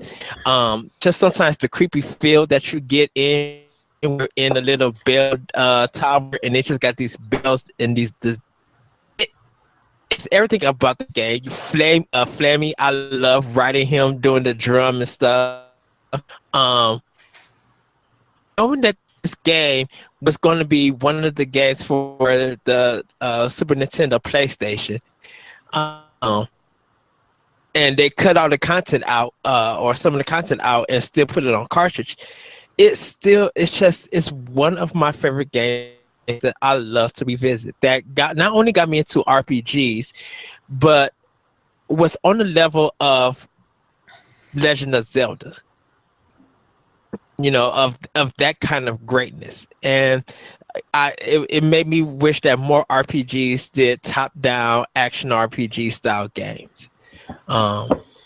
It didn't get me into video games because, like I said, that's Super Mario Brothers. But like Secret of Mana is just like one of it is my definite favorite of all time. Nice. Ray. I'm torn because if you say my favorite or the game I feel is the best, I have two different answers. If you want to know my favorite, Final Fantasy VI, hands down, my favorite game of all time. Suplexing the train. Dude, suplexing the ghost train. That's all I gotta say. That game, I love that game. And Ed and I have gone on sidebar conversations like about Final Fantasy VI and my love for it. Corey and Matt have been there for me gushing about Final Fantasy VI. If you can find it, I don't remember what episode it was on anymore. I went on with the Life of Gaming guys, Jamie and Josh Bryant, and I talked about Final Fantasy and the Final Fantasy series with them on an episode way long ago. If you can go find that, definitely. I think I remember that episode. Yeah, it was like a 3-hour episode. Jamie's like, normally we don't record that long. Yeah, I know. Like, well, I'm sorry. I was like, usually Jamie keeps Life of Gaming on a pretty tight schedule. It's like, oh, this is like 3 episodes in one. Yeah. I still consider that as Final Fantasy 3. You know, It's Final I Fantasy respect the 6, people. dude. Yeah. It's 6. You know, the dumb localization is what messed that up. I think still to me 3, 7, 12, and once I finish 15, maybe I gotta see. But those 4 are my definite favorites of the Final Fantasy series of playing those games. You know, everybody always says, "Oh, Final Fantasy 10," and I'm like, 12 was better to me than 10. Yeah. I love thoroughly Auron. enjoyed 12. I think Auron is the best character out of the Final Fantasy series. Here's how many Final Fantasy games I like. Because it's not Dark Souls. If you had a Final Fantasy that was the Dark Souls game, you would love Splunky or Helldivers. Speaking my language. It's not vinyl. Matt, what is your favorite? So Matt doesn't like it. Matt, what is your favorite of definitive game of all time? I always shock people with this one. The original Legend of Zelda. Good choice. And that's my favorite. Do I think it's the best game of all time? I actually don't.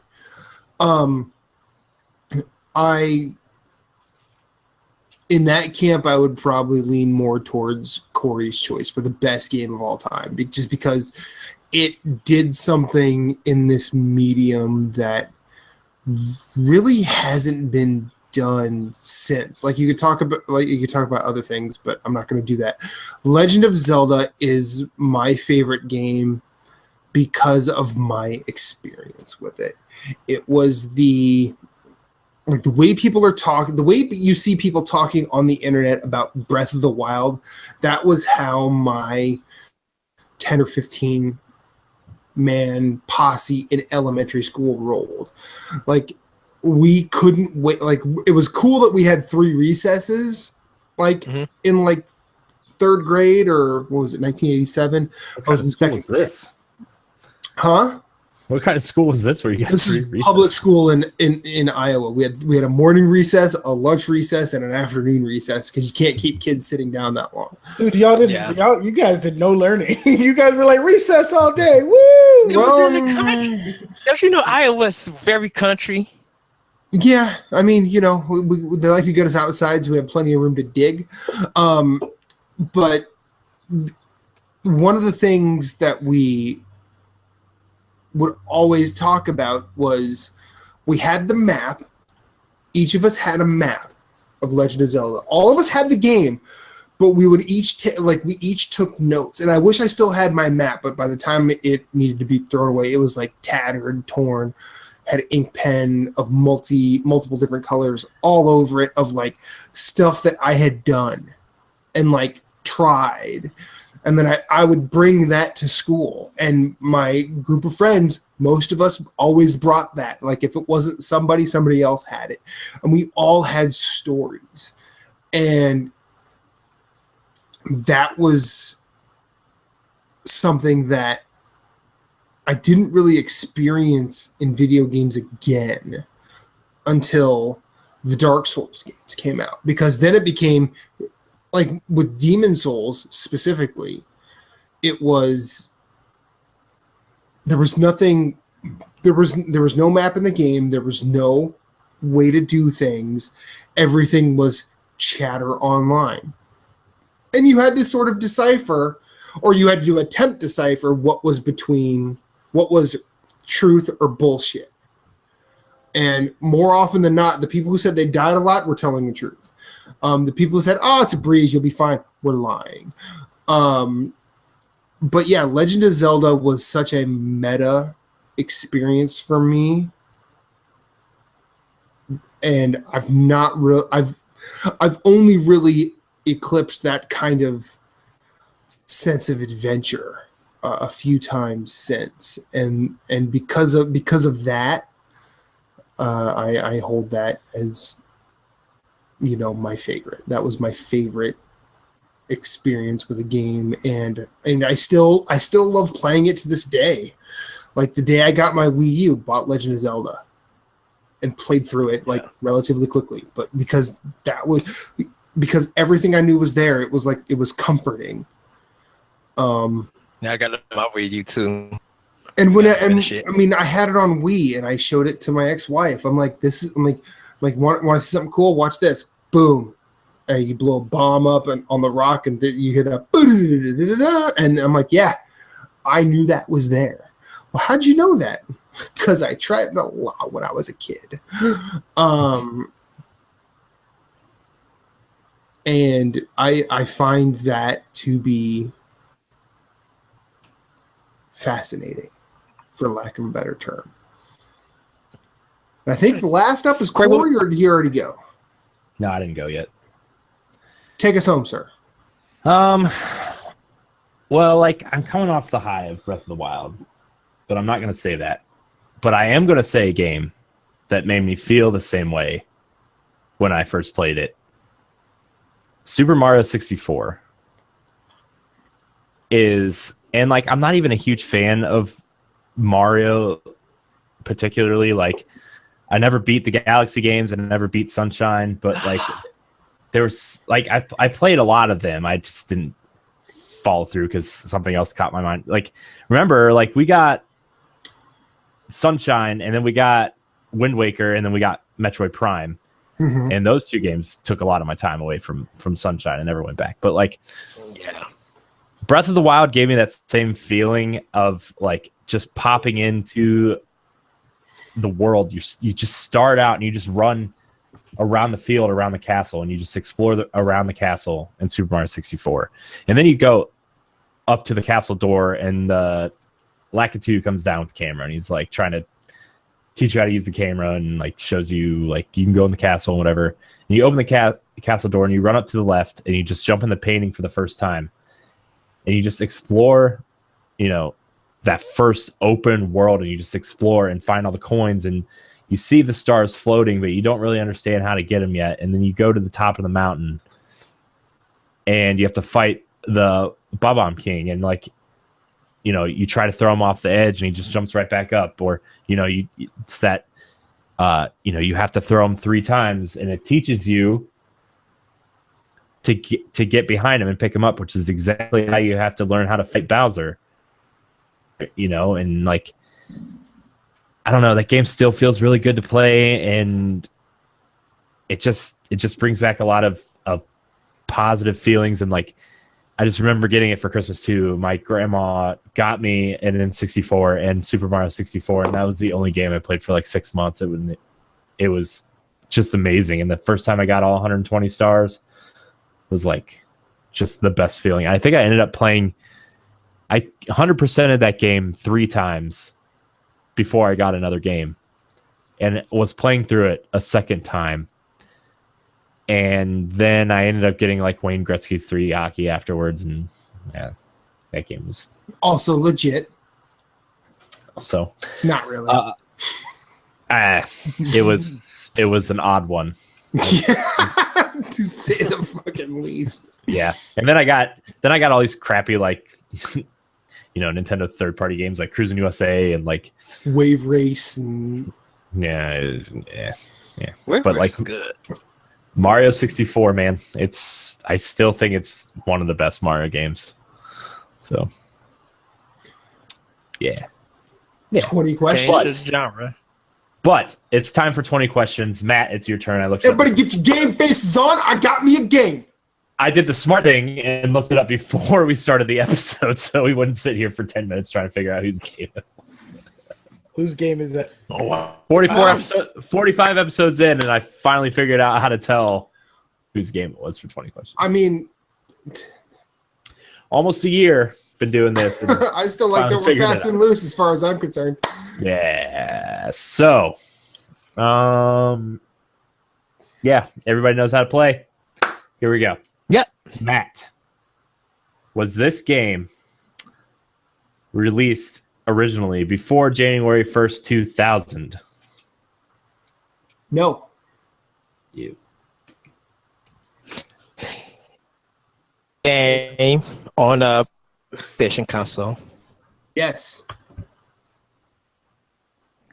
On a PlayStation console after 2000. But it could still be multi-platform too. That's why you want to nail down the exclusive usually right away. Yeah. It wasn't exclusive to a PlayStation console is the way we should have gone with that. Yeah. Should I clear up if it's an exclusive? Yeah, just clear it up. Is it exclusive to a PlayStation console?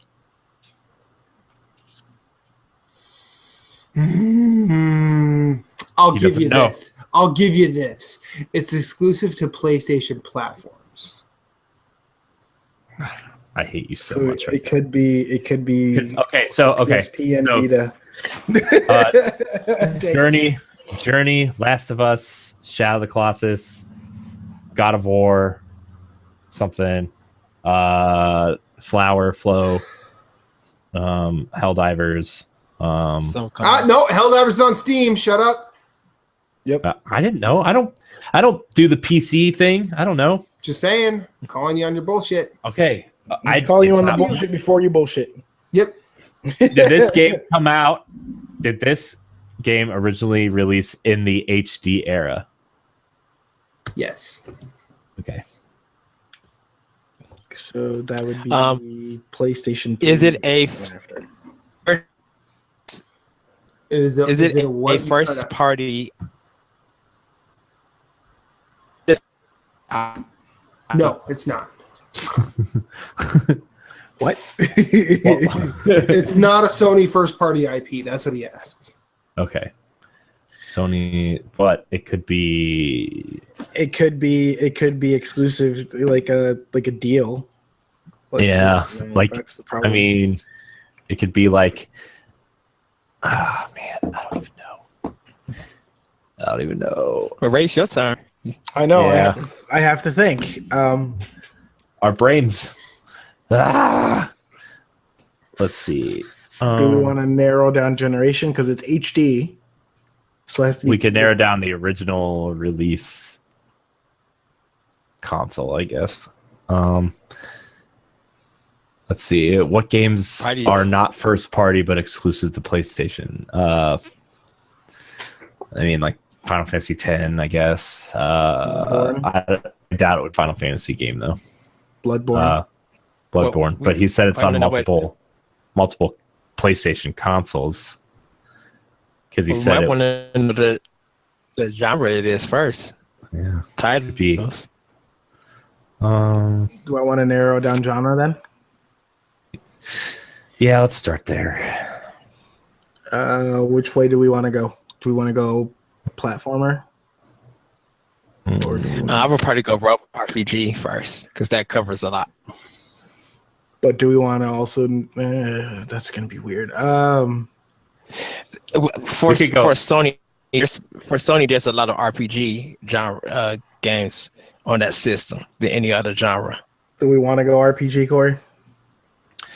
Yeah, because there's a lot of RPGs not developed by Sony but are exclusives. Was this game a role-playing game? Yes. Okay, so RPGs. Good luck narrowing that down. Let's see who develops RPGs for Sony. Atlas, could be Persona, could be Persona 4. It could be Bandai Namco. Bandai Namco. Bandai Namco. Bandai Namco. Yes, you're right. Crash Bandai Namco. Let's see. Let's see. How do we want to approach this? Does this RPG have an anime? No, that's not. That's you scratch that. Nope. No. You didn't finish the question, so I'm not going to hit enter. It's okay. Was this game developed or published by Atlas?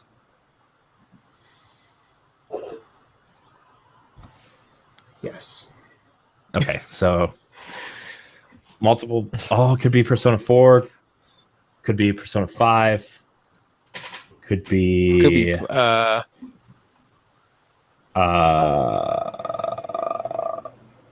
I mean, the Persona after Persona 4 is excluded. Could be. I was going to say it could be Catherine, but Catherine came out on 360. Right, and if it has to be on multiple PlayStation systems. Okay, do we want to narrow it down? Yeah, we want to narrow it down further. Well, okay. Well, shoot. Yeah. Because it's not the Shin Megami Devil, like not no, because those are 3DS stuff. Because that came out on PS2, and that Tensei games is on 3DS. Yeah, but the Tensei games, some of the Tensei games were after 2000, though. Yeah, but a lot of them were not on originally released on an HD console, which this one was. So that might cut Persona 4 out. I think I have. Yeah. We could go art style. We could go. I think we want to narrow down the RPG. Is it like turn-based? Is it action? Because I think I have an idea on what. If it's by Atlas, it might be. I know where I know where my brain is going, but I don't know if you guys are going. I don't know if I can say a name of the game. I mean, as of right now, it could be Disgaea. Could be Disgaea 4 or 5 or 3. Because 5 isn't out on Switch yet. But that came out from NIS America. No, so knowing Matt though, you have to kind of go to Matt's strengths. And I'm wasn't Demon Souls published by Atlas and a PlayStation exclusive for PS3? Yeah, but he said that this was exclusive to PlayStation consoles, but never. He didn't, because we asked him if it was a PlayStation exclusive, and he said, "I said platforms." He said platforms, and he didn't say. That doesn't tell you anything more than it's a PlayStation exclusive at that point. Because Demon Souls is a PlayStation exclusive published by Atlas. So now we gotta waste a question narrowing it down to a console. Like how I did that? How I did that? Is it my turn? Yeah. No, it's not. It's Ed's turn. Or whoever's second in the rotation. Whoever's second in the rotation, so it's Ed. Okay. This Dark Souls style game. No. Okay. So it's not Demon Souls. So let's narrow the genre down even more, like strategy RPG, turn-based RPG, action RPG.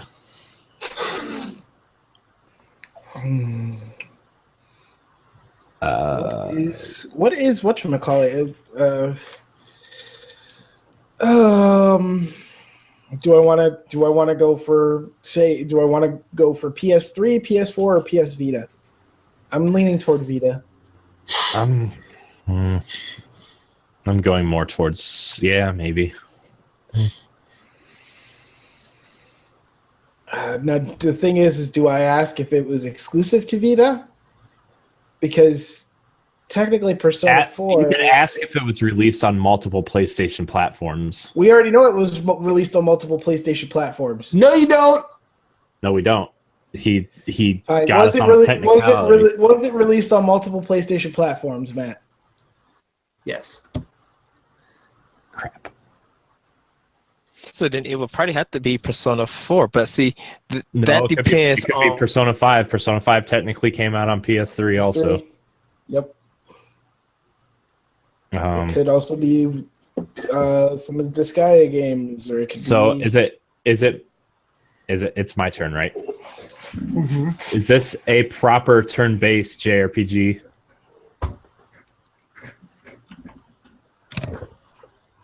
Nah. Not turn-based. Is that a no? Nah. Nah. You sound like a duck that is falling. Does it no, have it's not a turn-based game. Half-Life 2. No. Okay, so action RPGs by Atlas or strategy RPGs by Atlas. Ooh, what about like Deception or Trapped or something? The Deception series. Deception but that was Tecmo. Was it? Mm-hmm. I thought. Tecmo did the Deception series. They put it on there ever since they brought it to PlayStation when PS1 came out.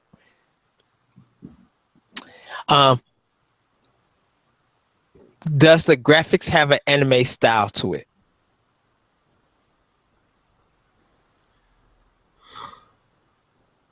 It's published by Atlas. Well, right, but they've published other games though too. To be fair, that weren't really anime style. Because that also could, such as, because that could be PSN. 3D Game Heroes was not anime styled, and that was released by Atlas. They didn't publish it. Yes, they did. Did they? They published it here. Oh, I did and plus not know PSN, that. right? PSN also did. PSN also had the first. Talking about music, Ray, I'll set you down like Pete Rock.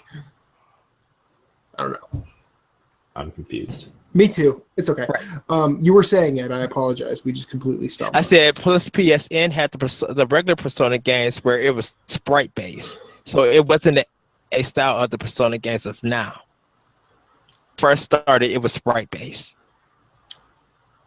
You asked if it was anime styled. I answered. That's all I'm saying. You did. Ray, it's your turn. I am out of beer. Because I mean, do we want to try and narrow down if it's action based? I mean, there's only two types of really RPGs left, right? Strategy and turn-based. Action. No, action. Action. That's what I meant. Yeah. Turn-based is a strategy. Just saying. Yeah. Who published? Yeah, but those are two separate genres technically when you're categorizing games. True. I'm thinking I want to go action. Chainsaw. Jeez. Lollipop Chainsaw. Lollipop Chainsaw. Yeah. That was not Atlas. I know. It's not an RPG though. It's not an RPG though. You did confirm it was an RPG. That's super linear. That's a Suda 51 game, isn't it? Mm-hmm. Yeah, it's Grasshopper. But I was just saying who was the Atlas publisher. I forgot who published that game. Do we want to narrow down system or do we want to go for genre? Because I think it's still going to be hard. Genre, I guess. Is it an action-based RPG? Yes. By Atlas. Oh, jeez. It might be 3D dot hero. No, well, that is an action-based game, but there's also Dragon's Crown is also action RPG considered, I believe. Yeah. Oh man. So okay. What about Odin Sphere? Yeah, I was thinking like Odin Sphere, Muramasa, Demon's Blade. Were those all by Atlas? What? I feel like it might be Muramasa.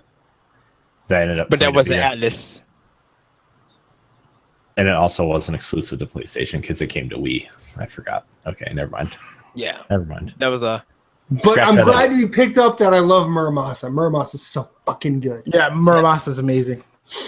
Who did El Shaddai? No, because that's not Atlas. Nope. El Shaddai was a different one.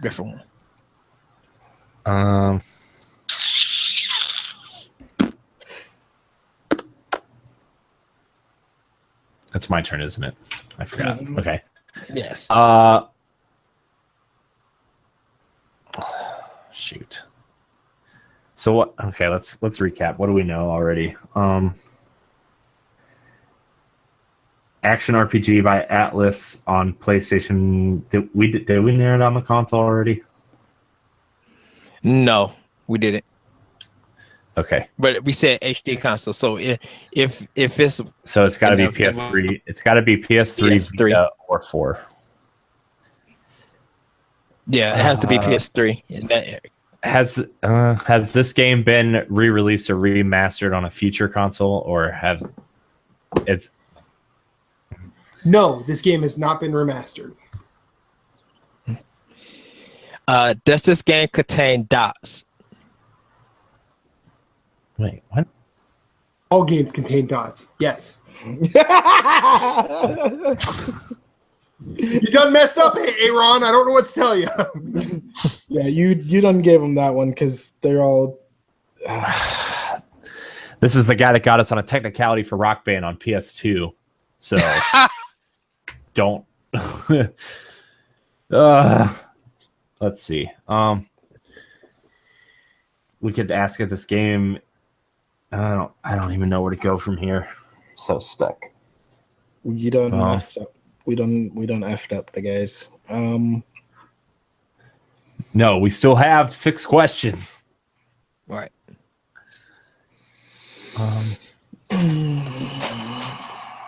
Well, I mean, because I'm personally leading toward something like Dragon's Crown or like Dragon's Crown is actually a very good guess.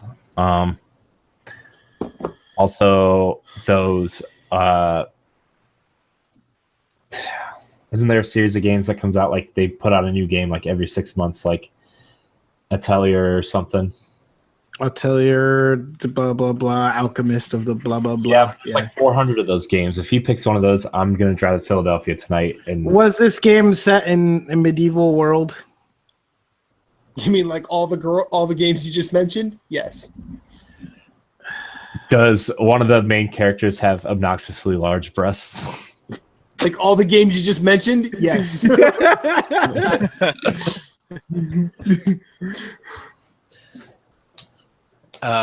Some of them are long, and some of them are obnoxiously large. Hold on, did he? This was an anime style game, like the graphics. Yes. Yeah. Oh, okay. Yes. It's an Atlas game. Of course it is. Okay, Even just Demon making Souls sure. is anime in it.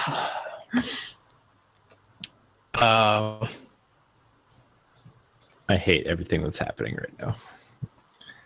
It's your Is this on the 2D? Is this on the 2D plane? Yes. Okay. Okay. So But which one is it? what do you mean which one is it? Because there's a couple games that are 2D. From Atlas Atlas? did. Mm-hmm. Well, I mean, if it let's see. It's for Dragon's Crown. That's I the, still think it's Dragon's Crown. What are the other ones? What are the other ones? It's not Odin Sphere because it originally came out That was before a the HD. re-release. It came out before the HD era. right, It's not Muramasa because it came out on a Nintendo platform.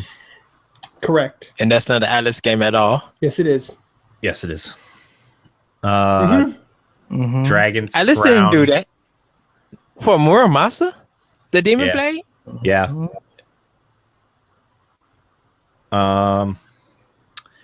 No, I mean, Dragon's Crown's like the only thing I can really think of. Don't you be Googling, Ed. no, because someone else released it on Wii, and it wasn't Atlas. Dragon's Crown was multiplayer, right?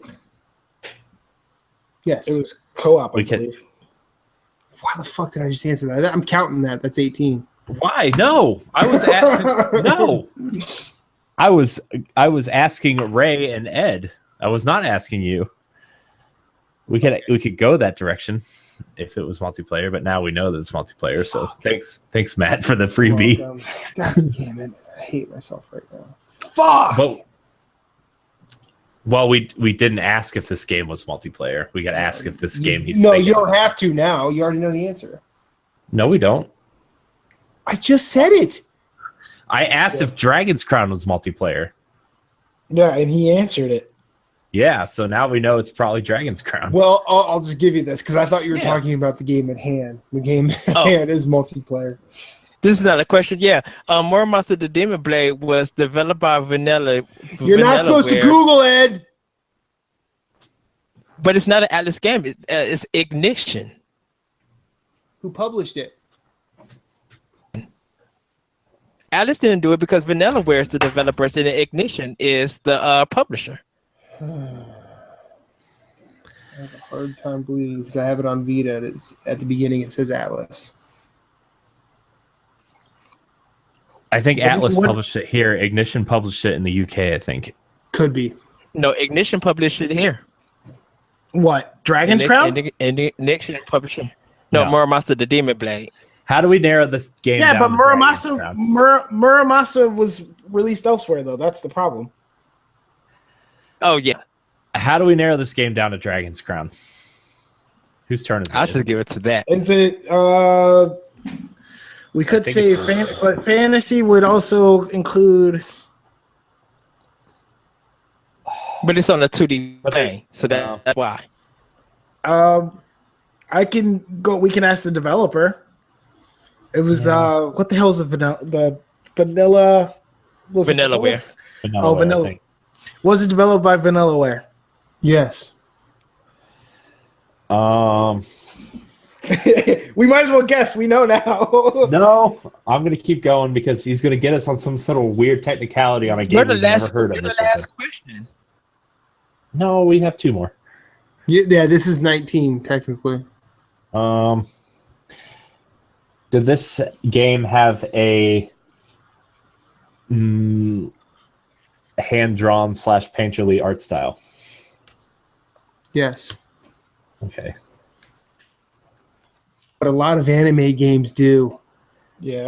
Not really, though. A lot of them are cel-shaded. Not a lot of them are 2D hand-drawn, hand-painted. So do I have to say the title of the name with this No, question? you have or I just you have We one have more one question, then you have Okay. to guess it. Is most of the cast female?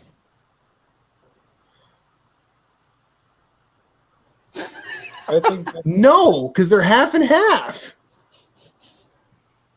yeah, that's a bad question. We're now at 20. So Yeah, you know that's your 20th question. is it Ray, you gotta Dragon's ask. Crown?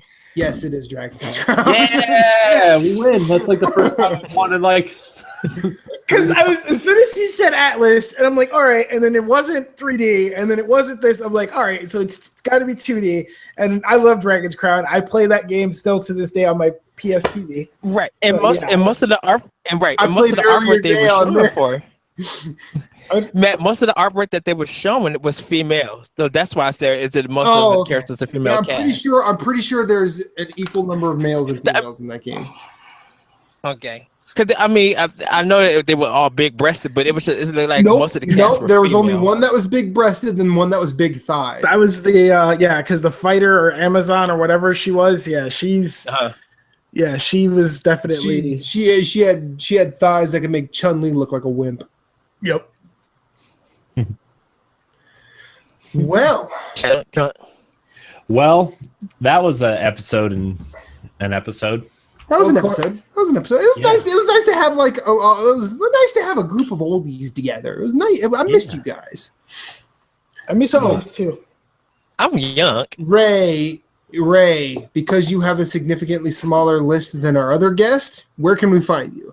All right, so to give you the little mini breakdown of where you can find us. So as always, you can always find us at youtube.com/Phoenix Overdrive for the Nerd Overdrive podcast. You can also find us on Twitter at PHX_Overdrive and Nerd_Overdrive for the actual podcast. You can check out our previous shows on YouTube, like I said, and SoundCloud. SoundCloud.com/Phoenix Overdrive. Also find our podcast on iTunes, Stitcher, and Google Play Music by searching for Nerd Overdrive. You can always check us out live via Facebook Live at Facebook.com/Phoenix Overdrive, Twitch.tv/PHX_Overdrive, or you can go to YouTube and just add YouTube.com/Phoenix Overdrive/live. I co-host that with my bestest of friends in the world, Mr. Lee Navarro, aka the Maestro of the Master Race, and the Queen of the Guild, Becky Rubin Navarro. And we always say rise above, guys. So thank you guys very much for having me on again. I know it's like family and all, but I always have to say thank you because it's always a pleasure to be on with you guys. So He acts like we don't want him here half the time. so I mean, I'll be real with you, Ray. No, thank you for classing up the place. Wow. That was supposed to be my job in a way. But Ed, now it's your turn to close out, and you class up the place as well. He's just that was just him. Ed, we really like you better anyway. It's fine. Don't worry. It's just you and me talking. Ray can't hear this. Okay. You guys can find me on Twitter. Are you done, Ray? Or yeah, I'm good. I'm done. I gave my spiel. Yeah. I don't know how much more you want to hear. you guys can find me on Twitter at @RetroCode. You can hear my podcast, Optional Opinion, at SoundCloud, iTunes, Google Play, the Anomalous Radio Network, .podbean.com, and other podcast apps. You can also hear me on Nintendo Power Block that I do with Corey Derrick here on NGR Radio and on YouTube NGR Radio. You can hear my other podcast, World 101 Podcast, at ShoutsEngine.com, iTunes, Google Play. We just talked to Comrade Zimmerman from Destructoid, well, former editor of Destructoid, and one of the contributors of Fish Shark. So do check him out. Do check out that episode. Very deep. He's so hilarious. He was just such a great guest. You can read some of my writings on NGR Radio at ngrradio.com. You can also read my optional opinion blogs on IGN.com under anime, ENIME. I'm also getting ready for E3 and my backlog bash blowout for year 3. So do tune in to that. You can follow here, check out my Twitch stream, Let's Learn, on the Lyrical One on Twitch. You can check that out. And you can read my blogs The Moment at skirmishfrogs.com, where I talk about old video games and how they play a part in my life. you can check out the Ghost Recon Wildlands review that is available now by the time this episode comes out. Yeah. I feel bad. I never plug myself. I plug everything else but me. And that was Edward Varnell. I have a lot going on. Well, wait till y'all hear what's being planned for the video games in September. Yeah, Ray, I will have your very own Lee Navarro on the show. Or Optional Opinion. That's going to be fun. I didn't realize. I love your beauty of video games. That's a really cool thing. Yeah. He's helping me with the PC content, so we're going to be talking about that. He's going to be talking. I still got to be on Optional Opinion. He's going to be talking about StarCraft and Euro Truck Simulator way too much. Wow. Some WoW is going to get thrown in there. Yes. Diablo, maybe. Yeah, he doesn't play Diablo. You kidding, Ray? He doesn't play Diablo. Yes. Lee is very knowledgeable, so that's why I'm partnering. PC probably the best of all my friends. So yeah, that's coming in September. So, but all the other current content you guys can check out. Yeah.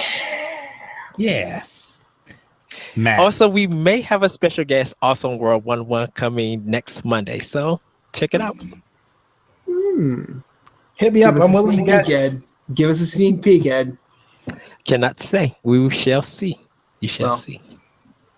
I am waiting with bated breath now. You can find me at infinite_rewind on every social media platform that I choose to be on, preferably Instagram, PlayStation 4, Wii U. Yes, I'm still playing it. And that's pretty much it, really. You can find me on Facebook in the NGR radio group, as well as the World 1-1 group, as well as the Nerd Overdrive group, or the Phoenix Overdrive Nation, as it were. Mm-hmm. I write as often as I can, but less often than I'd like to. For NGRradio.com, I write about music predominantly because that's really the only thing I know anything about. But if you ever want to have a discussion about music, I'm more than willing to field those questions. So send them my way. Yes, check out his episode of Optional Opinion with me. Yeah, all 4 hours of it. Exactly. That was a good time. It was 4 hours of good time on my part. Corey! Yeah. What it is, what it was. Boss. All right. You can find me at Corey and HD on Instagram, Corey Hudson and HD on Twitter. You can find all of our content on ngrradio.com. You can join our Facebook group, facebook.com/group/NGR Join the Phoenix Overdrive Nation. Join the World 1-1 podcast forums. Join it to the Pop Block. Yeah, that too. Join the Nintendo Pad Black Facebook group if you want to talk Switch and Nintendo and stuff, even though there's plenty of that in NGR Radio as well. Subscribe to our YouTube page. I think we've got a ways to go to build up this YouTube page, but that's okay. Let's see. Anything else? You can follow NGR Radio on Twitter at NGR Radio Podcast. Also like our Facebook page. We are on Instagram somewhere, so NGR Radio on Instagram. And you can find these episodes, every Monday at 10 a.m. at some point. Listen to YouTube. If you skipped last week's episode, you should go back and listen to it because Matt and John had an awesome episode. That was probably one of the best episodes I think on the show that I've listened to in a long time, and it's why I wasn't even there. Oh, don't be you make me blush, but the show is nothing without you, Corey. The show is nothing without you. It's your show, man. It's our show. It's I mean, like, you are you say to other people that I am the heart and soul of this, but no, this does not happen without you. And I think the three of us, other than you in this chat right now, all believe that. Yeah, definitely, Corey. There's no Nerds Gone Rogue without the head nerd himself. Word nerd. Who cooked chicken? What did I miss? Chicken. I smell chicken. My wife made dinner. So it's time to wrap up this episode. Thank you so much for watching and listening. And hopefully you'll stay tuned for our pre-show discussion after the outro music. And until next week, we love you. Bye, Banana guys. And Bye. Out. Rise above.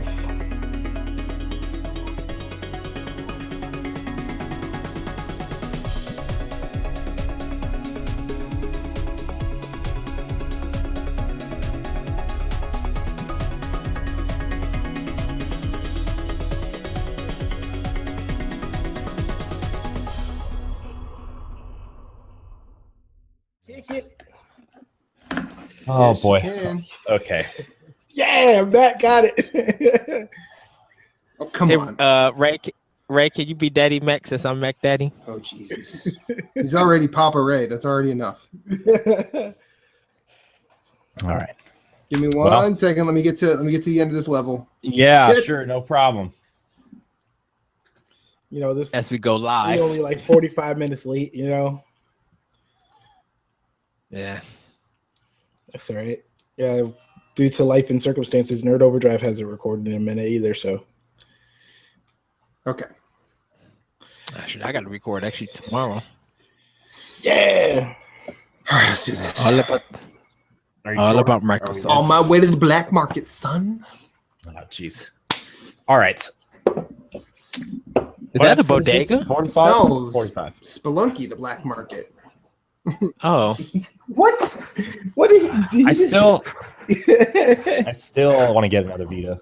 Like, get a Vita TV. I have one, but I want to play it in my hand, not. You shut your mouth, Ray. Vita TV's garbage. You have a Nintendo Switch. Why would you need a toy like the Vita? Why would you need? Because it has Spelunky on it, Ed. You know what? You know what though, Ed? Or Axiom Verge. Talking all that garbage though, but the Vita was the original Switch. Just saying, mic drop. That's it. Because it just didn't have Nintendo games on it. That's the only thing Vita was missing. No. It's support from third party. It was actually missing good games. And fuck you. Oh, really? As far as we know, how many third parties are we going to see on Switch?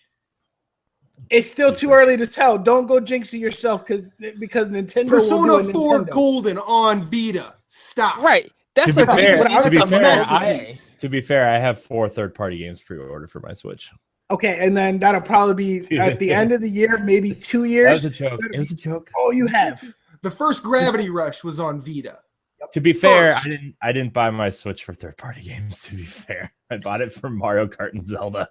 That's what I'm saying. And Xenoblade. That's what I'm saying, though. You guys are exactly. Corey is totally making my point here. Thank you, Corey. Keep going. I'm not on any sides. I'm just saying what I want to play on my Switch. I want to play Axiom Verge. Making everything an argument, Ray. Jeez. Where's my Metroid? Guacamelee was on Vita first. What? Guacamelee was the truth. I thought it came on the PS4 first. Nope. No, dude, it was on Vita. It was PS Vita and PS3. The reason Drinkbox was on Vita first is because Nintendo rejected them. That's what I meant. Yeah. No, Nintendo rejected Drinkbox. Yep. No, they didn't. Yeah, they did. I don't think they submitted anything. No, they did. They did. They did. They went to Nintendo, and Nintendo was like, nah. What was the game they did? You want to know what the mutants? Tales from they did 2 games. They did Tales from Space about a blob, and then Tales from Space Mutant Blob Attack. The first game of those was rejected by Nintendo as an idea for 3DS because the hardware wasn't powerful enough for them to develop for, so they went to PlayStation, and that's how Drinkbox went handheld because Sony first. So because they're in the latest Edge magazine, the one with Breath of the Wild on the cover, and they was talking about how they came about and stuff. And I didn't read anything. I might have to reread it or look at it. I didn't hear that they submitted anything to Nintendo because I don't think they're gonna like trash Nintendo because they ended up ended up putting Guacamelee and Severed on Wii U and 3DS. Where Sever's on 3DS. Sever's on 3. Yeah, well, it's on Wii U and 3DS, but don't start. Yeah, but essentially Tales from Space About a Blob was on PlayStation 3. Then Mutant Blob's Attack was a launch game for the Vita. Mm-hmm. Yeah, that one. Okay. See, because I never had heard of Drink Bison 2 Guacamole. Yeah, nobody really had. Man. So. All right. Well, that's going at the end of the episode. Yeah. Yay. Bloopers. All right. What episode? Wait, is this why at the end? I mean, this entire show is a blooper reel. I know. Sometimes I like to leave a little bit at the end of the end. You know, just a little after the. Corey, am I just that guest when nobody else? Sometimes you don't wipe all the Koroks off, right? Sometimes. Am I the guest, Corey, where it's like, oh, nobody else is on? Let's bring Ray back. No. I'm a guest too. I'm part of NGR Radio, but I'm a guest. No, okay. So this is how the conversation went. I was like, Matt, who should we get this week? He's like, how about Ed? I was like, okay. Do we want to bring Ray back too? That's how the conversation went. And then I did not answer because I had shit to do. Yeah, that's true. So I just went infinite rewind fashion. Is it's like you looked at it. I looked at it. Yep. Yeah, it sounds like a good idea. I'm not really going to argue it. So yeah. So this morning, I love that. This morning at work, I was pooping because I poop on company time. That's when you talk to Ray. No, I was like, hey Ray, I get a dime. That's why I poop on company time. Wow. Yes, that's where I got it from. It's like boss gets $1, I get a dime. That's why I poop on company time. It's got Elmo freaking on the body. So funny. It's the best. Okay, I'm gonna start now for realsies this time.